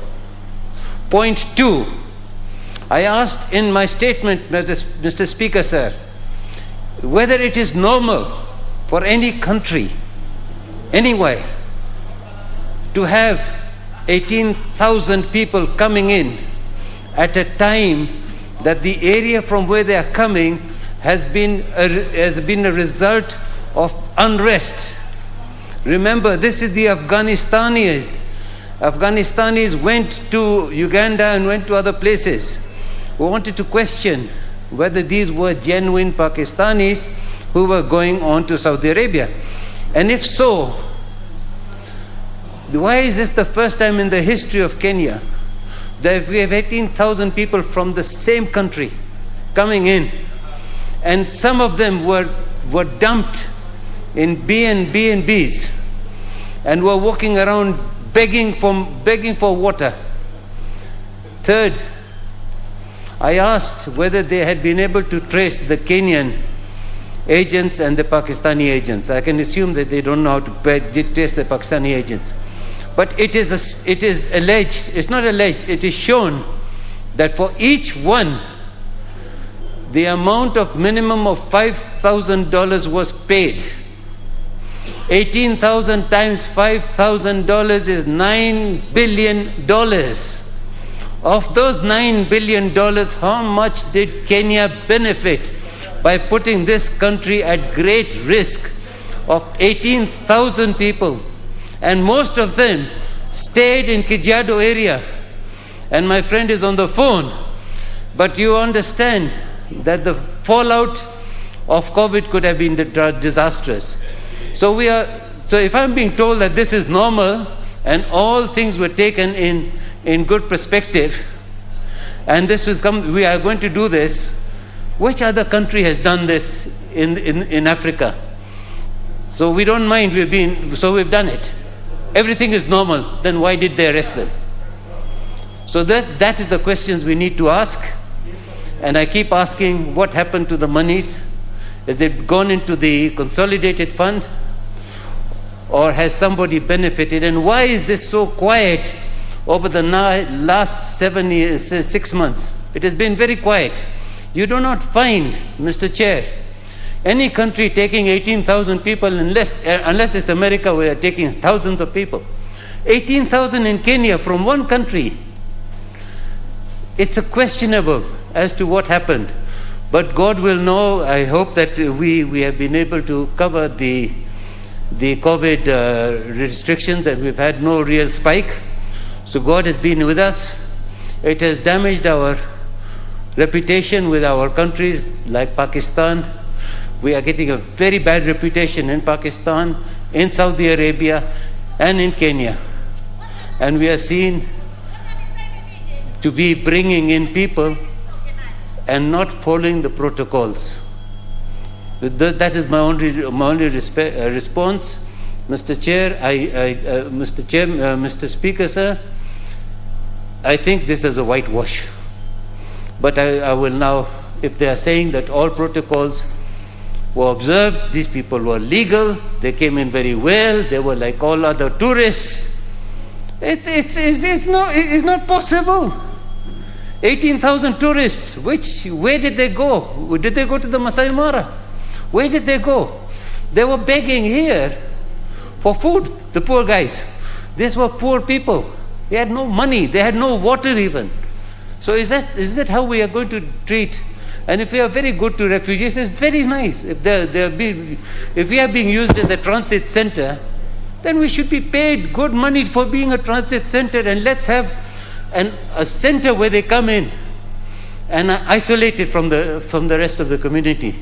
And then they go out. We can even have big hotels ready for them, but not the way we have done it. So, Mr. Speaker, sir, as much as the answer is there, I feel it's not satisfactory. If they were legal, why were they arrested and harassed for the period they were here? 18,300 people is not a joke, Mr. Speaker, sir. Thank you very much. Thank you. Shakil, your concerns are noted. Maybe these tourists wanted to see the apartments, the new apartments that have been built on Wayaki Way. Chair, you have a final comment. Yes, Honorable Speaker. I appreciate the very deep concerns from the Honorable Member. But he seems to come from a point of information that he did not articulate in the request for statement. And especially the issue of arrest, because I'm looking at the 5 points that you raised. In fact, it bordered on asking, so how much money did we get, which the CS has actually enumerated is over 900,000 USD. But as to whether they were arrested and harassed, it didn't come out. And I think it should have been the case that you would have asked why they were arrested and harassed and so on, which question was not there. So, and I don't have such an answer. Neither am I aware whether that happened, but he seems from the hindsight to know it. But most significantly also, if you look at that last part of the answer, and I'm just deducing from what I'm reading because I'm not the CS, I'm only the chair who transmits what the CS brings. When I look at that last paragraph of the answer, it says that there were 18,322 Pakistanis who visited Kenya between June 2021 to date, but at the same time, 18,373 Pakistanis left Kenya around the same time. So it's like there were those who were going and others who were coming in. As to whether they all came in at the same time, I'm not aware, or they came in between June and to date in small numbers, I'm not aware. So the question of balancing the numbers coming in and out is almost at par. In fact, those who left were more than those who came in. And I think that's what I can deduce from the answer, Honorable Speaker. Thank you. Very well. Chair, National Security, I think we should guard our national borders and our integrity as a nation a little more jealously. I think the people who are assigned this special duty should take it a little more keenly so that we can have our dignity as a nation. We may be poor, but there must be dignity even in poverty. But having said that, those are just the opinion of this speaker is not the opinion of anyone. Honorable members, we'll move on to the next order, and before that order is considered, allow me to give some guidance. Honorable members, just take your seat, it is okay. This is a guidance from the Chair number 49 of 2021 on the consideration in committee of the whole House of certain proposed amendments to the Kenya Roads Amendment Bill, National Assembly Bill number 13 of 2021. 1.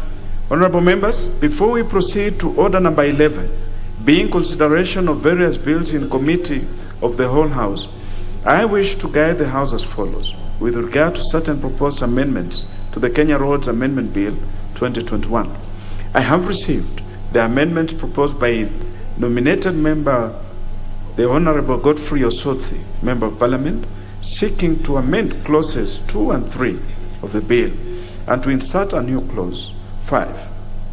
The proposed amendments to clauses 2 and 3 seek to vary the term of office and the qualifications of the Director General respectively. 2. My perusal of the amendments is that the first two amendments are a direct negative of the contents of the bill as published. This is in contravention of Standing Order 56-2, which prohibits consideration of proposed amendments whose effect is a direct negative of the principal motion. It is for this reason that I declined to approve the proposed amendments by the Honorable Member on clauses 2 and 3.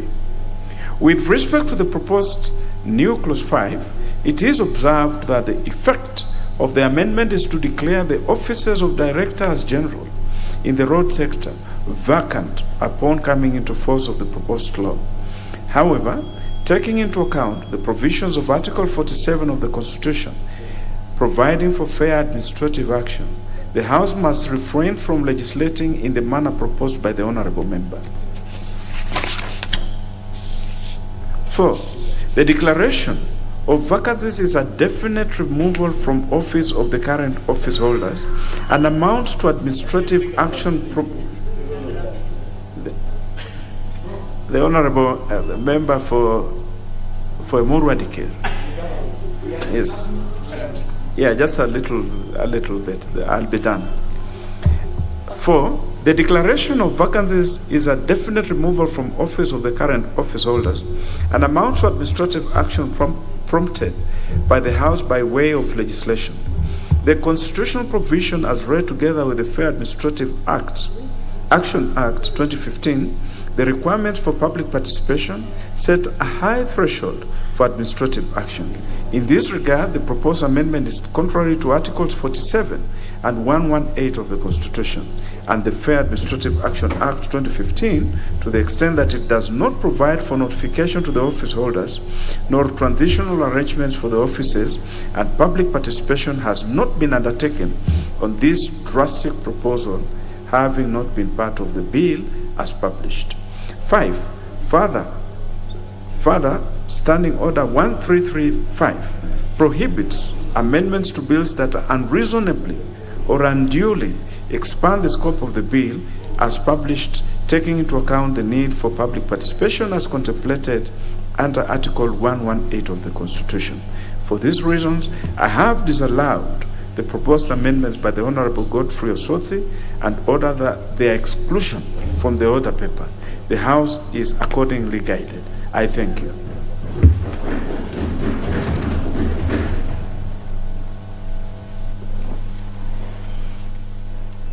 Order number 11, Committee of the Whole House.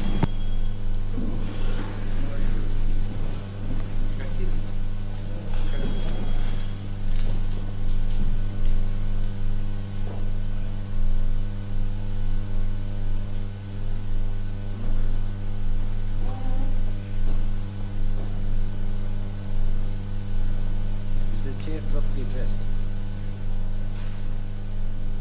Is the chair properly dressed? Huh? She's not.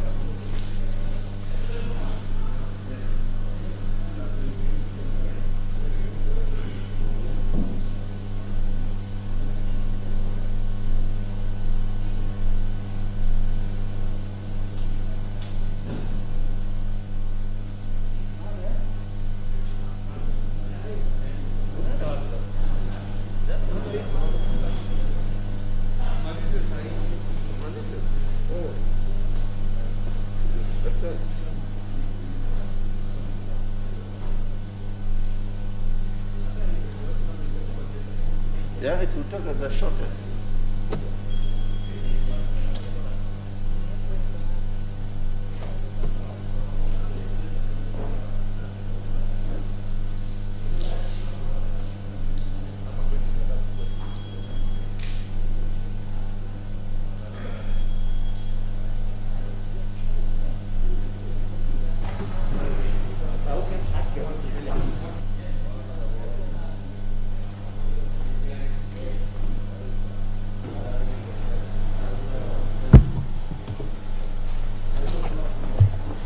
Order, members. We are now in Committee of the Whole House for several bills, and we shall start with the Asian Widows and Orphans Pensions Bill, Bill number 29 of 2021. Clause 3. This clause has no amendments. And I go on to propose the question, which is that clause 3 be part of the bill. And I go on to put the question, which is that clause 3 be part of the bill. Will as many as of that opinion say aye? Aye. Will as many as of a contrary opinion say nay? Aye. The ayes have it. Clause 4. Clause 4, we have a proposed amendment.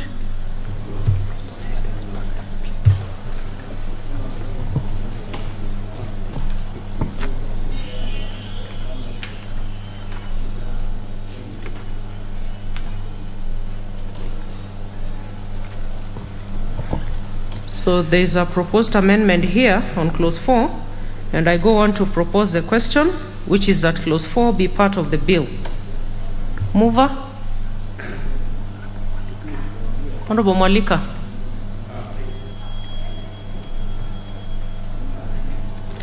Thank you, Madam Speaker. I beg to move that the bill be amended as per order paper, as proposed by the Committee of Finance and National Planning.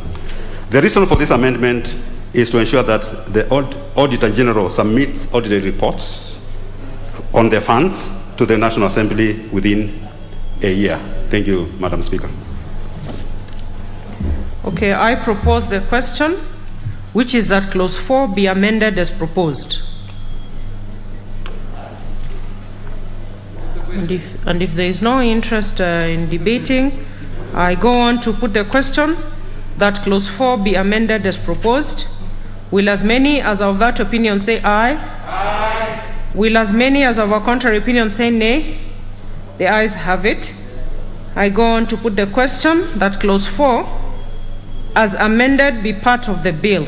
Will as many as of that opinion say aye? Aye. Will as many as of a contrary opinion say nay? The ayes have it. Clause 2. We have no amendment on this one, and I propose the question that clause 2 be part of the bill. And I go on to put the question that clause 2 be part of the bill. Will as many as of that opinion say aye? Aye. Will as many as of a contrary opinion say nay? The ayes have it. Title. I propose the question that the title be part of the bill. And I go on to put the question that the title be part of the bill. Will as many as of that opinion say aye? Aye. Will as many as of a contrary opinion say nay? The ayes have it. Clause 1. I propose the question that clause 1 be part of the bill. And I go on to put the question that clause 1 be part of the bill. Will as many as of that opinion say aye? Aye. Will as many as of a contrary opinion say nay? The ayes have it.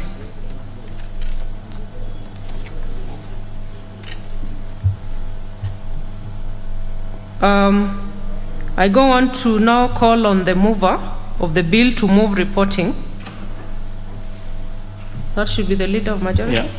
Yes, Honorable Chairperson, I beg to move that the committee do report to the House its consideration of the Asian Widows and Orphans Pensions Repeal Bill, National Assembly Bill number 29 of 2021, and its approval thereof with amendments.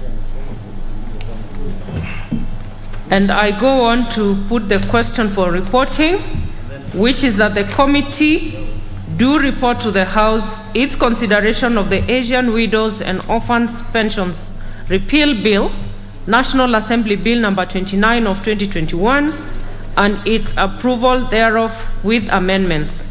Will as many as of that opinion say aye? Aye. Will as many as of a contrary opinion say nay? The ayes have it.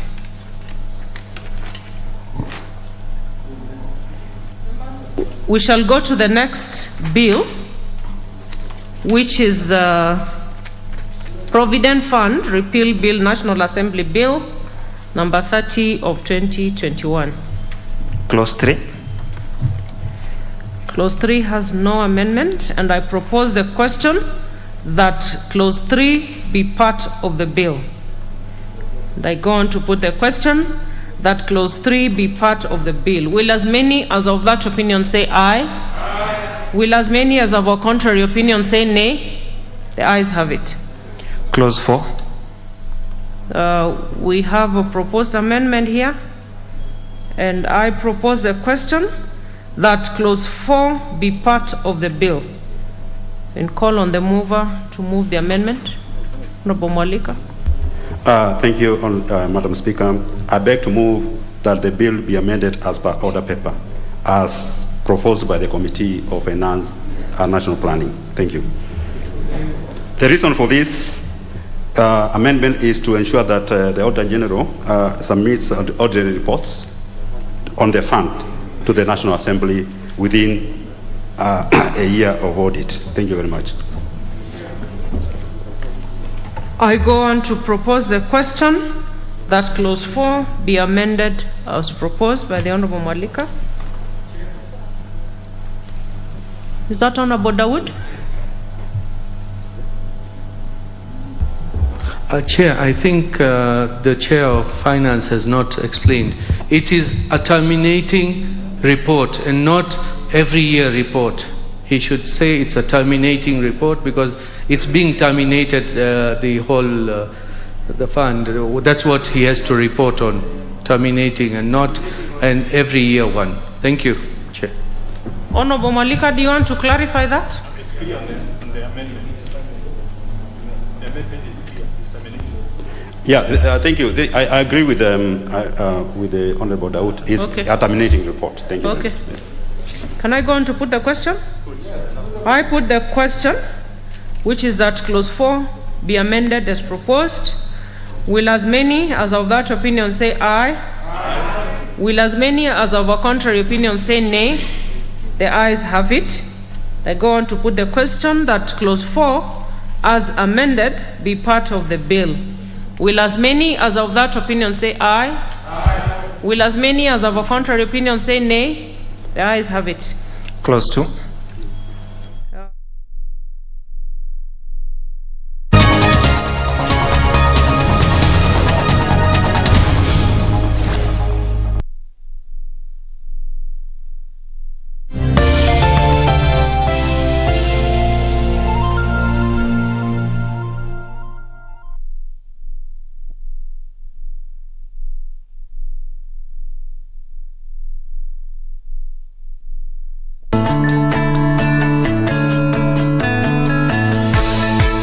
Serikali ya Rais Uhuru Kenyatta imetekeleza miradi mbalimbali kwenye sekta ya afya kuhakikisha Wakenya wanapata huduma bora za afya na kwa bei nafuu. Wiki hii kwenye Project 254. The Kenya we want is one in which no Kenyan should leave the country so as to receive the medical care they require. Kila mtu amefahamu kuna linda mama na anakuja hospitalini na anasaidika hapa. Ikiwa ni operation ni bure.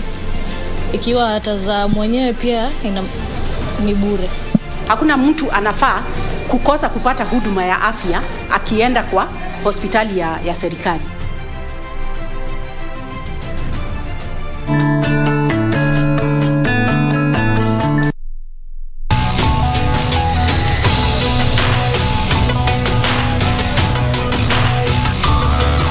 Well, there you go, baby.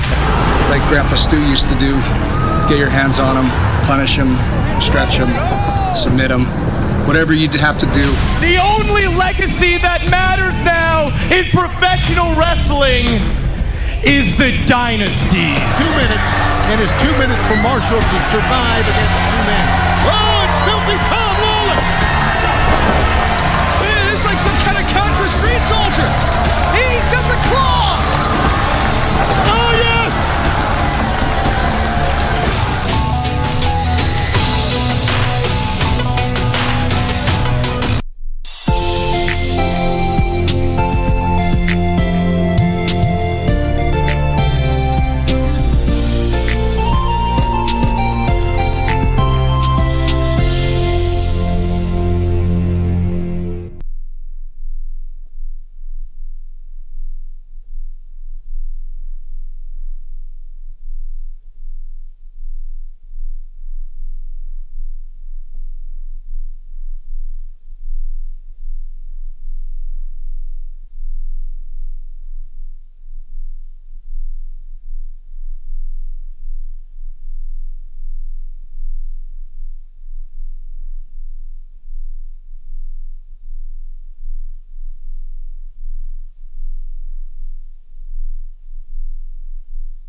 Our leading businessman is leading from behind. The mighty Kinyanjui. Hii si haki. Kusema kweli nilipaswa kwa nimemaliza masomo siku ya leo. Na sio malize by the way, nani amekukataza? Na unasinya by the way. I, Theophilus Atito, from Kisumu City, the land of the great people, I'm vying for the topmost position of this institution. Atito, you can make me your first lady. Mr. Man, what is funny? Nothing. I just wanted to know how it feels to have a trunk. Classmates, every Saturday on KBC.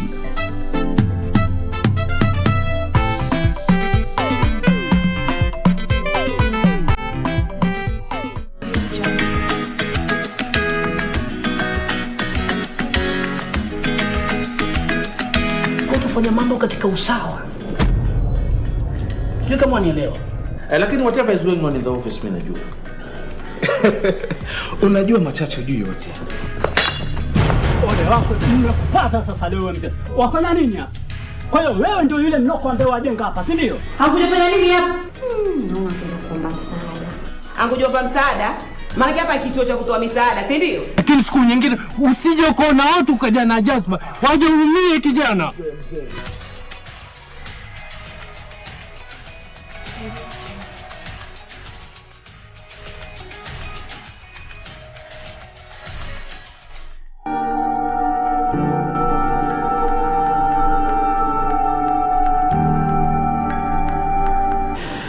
If Peach was sitting next to you right now, what would you say to him? Our plan is in motion as of tonight. No, I must fire. Are you out of your mind? You are one strong man. You are feeling okay? Amen. Where are you right now? I'm the only person who doesn't want to see your plans going south. Think about what I just said. Think about what? It's none of your business. Perfecto. What's perfect? It's none of your business.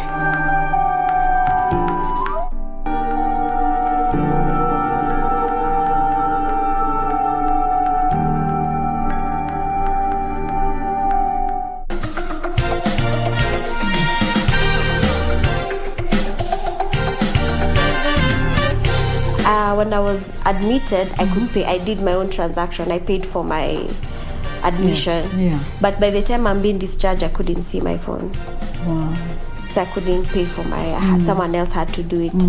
I could still see bright colors, but I couldn't tell details anymore. And that's when it hit me that I'm actually going to lose my sight completely. I begged to die so many times. I would wake up and I'm like, why am I alive? I thought we agreed yesterday I should have died. And then I'd be awake.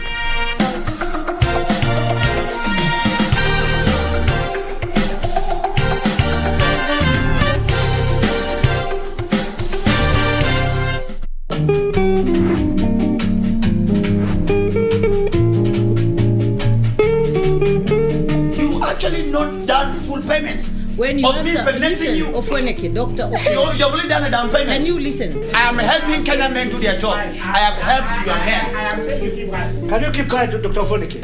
What proof do you have that I've been the impregnator? The child has not been born. The fact that you have impregnated another woman, now come damp. Damp. That means you can also do the same to me. Had your sister been impregnated before? My sister's never been. No man has been able to do what I've done in this court today. 2 women are carrying my own. Call me a miracle worker.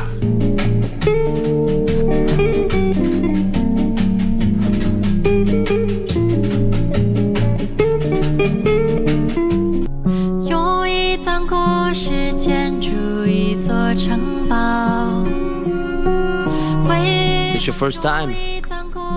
Hey, I can see what's going on. You lack experience.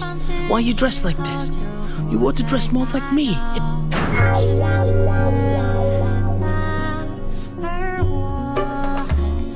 Hey, and what was it? I'm so glad we went with ping pong. Lucky. Hey? Yeah. 用一段故事建筑一座城堡，会放弃。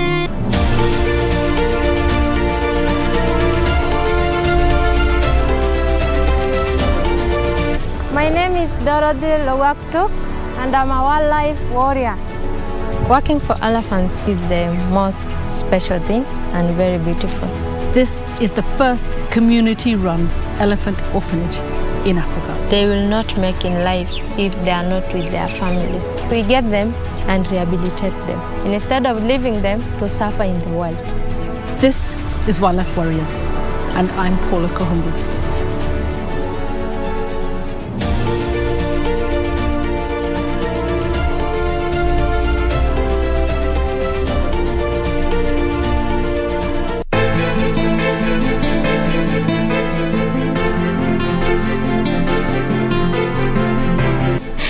Vituko vyako na lugha ambazo sielewi, mimi sitaki kwa nyumba yangu. Nenda kamwambia hivi kuwa Badi amesema hakuna kitu atapata. Si umpigie simu tu umwambie. What kind of nonsense is this? Atakuvurusha kama mnyama. And this is going to be a very long day. Niko musoketi. Nilijua tu Badi. Huyu mwanamke hataki tuishi kwa amani.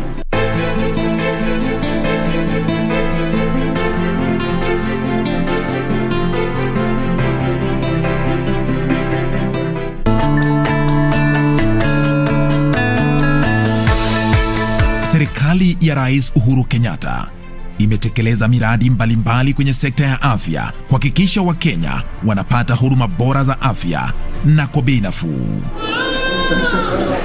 Wiki hii kwenye Project 254.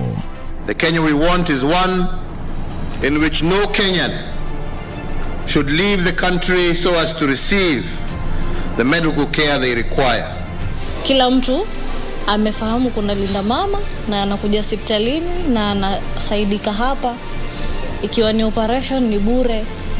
Ikiwa atazaa mwenyewe pia ni bure.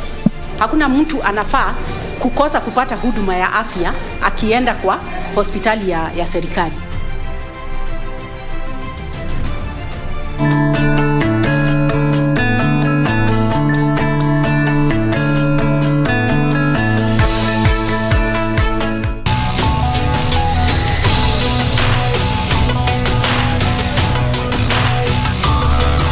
Well, there you go, baby. Like Grandpa Stu used to do. Get your hands on them, punish them, stretch them, submit them, whatever you'd have to do. The only legacy that matters now in professional wrestling is the dynasty. 2 minutes, and it's 2 minutes for Marshall to survive against 2 men.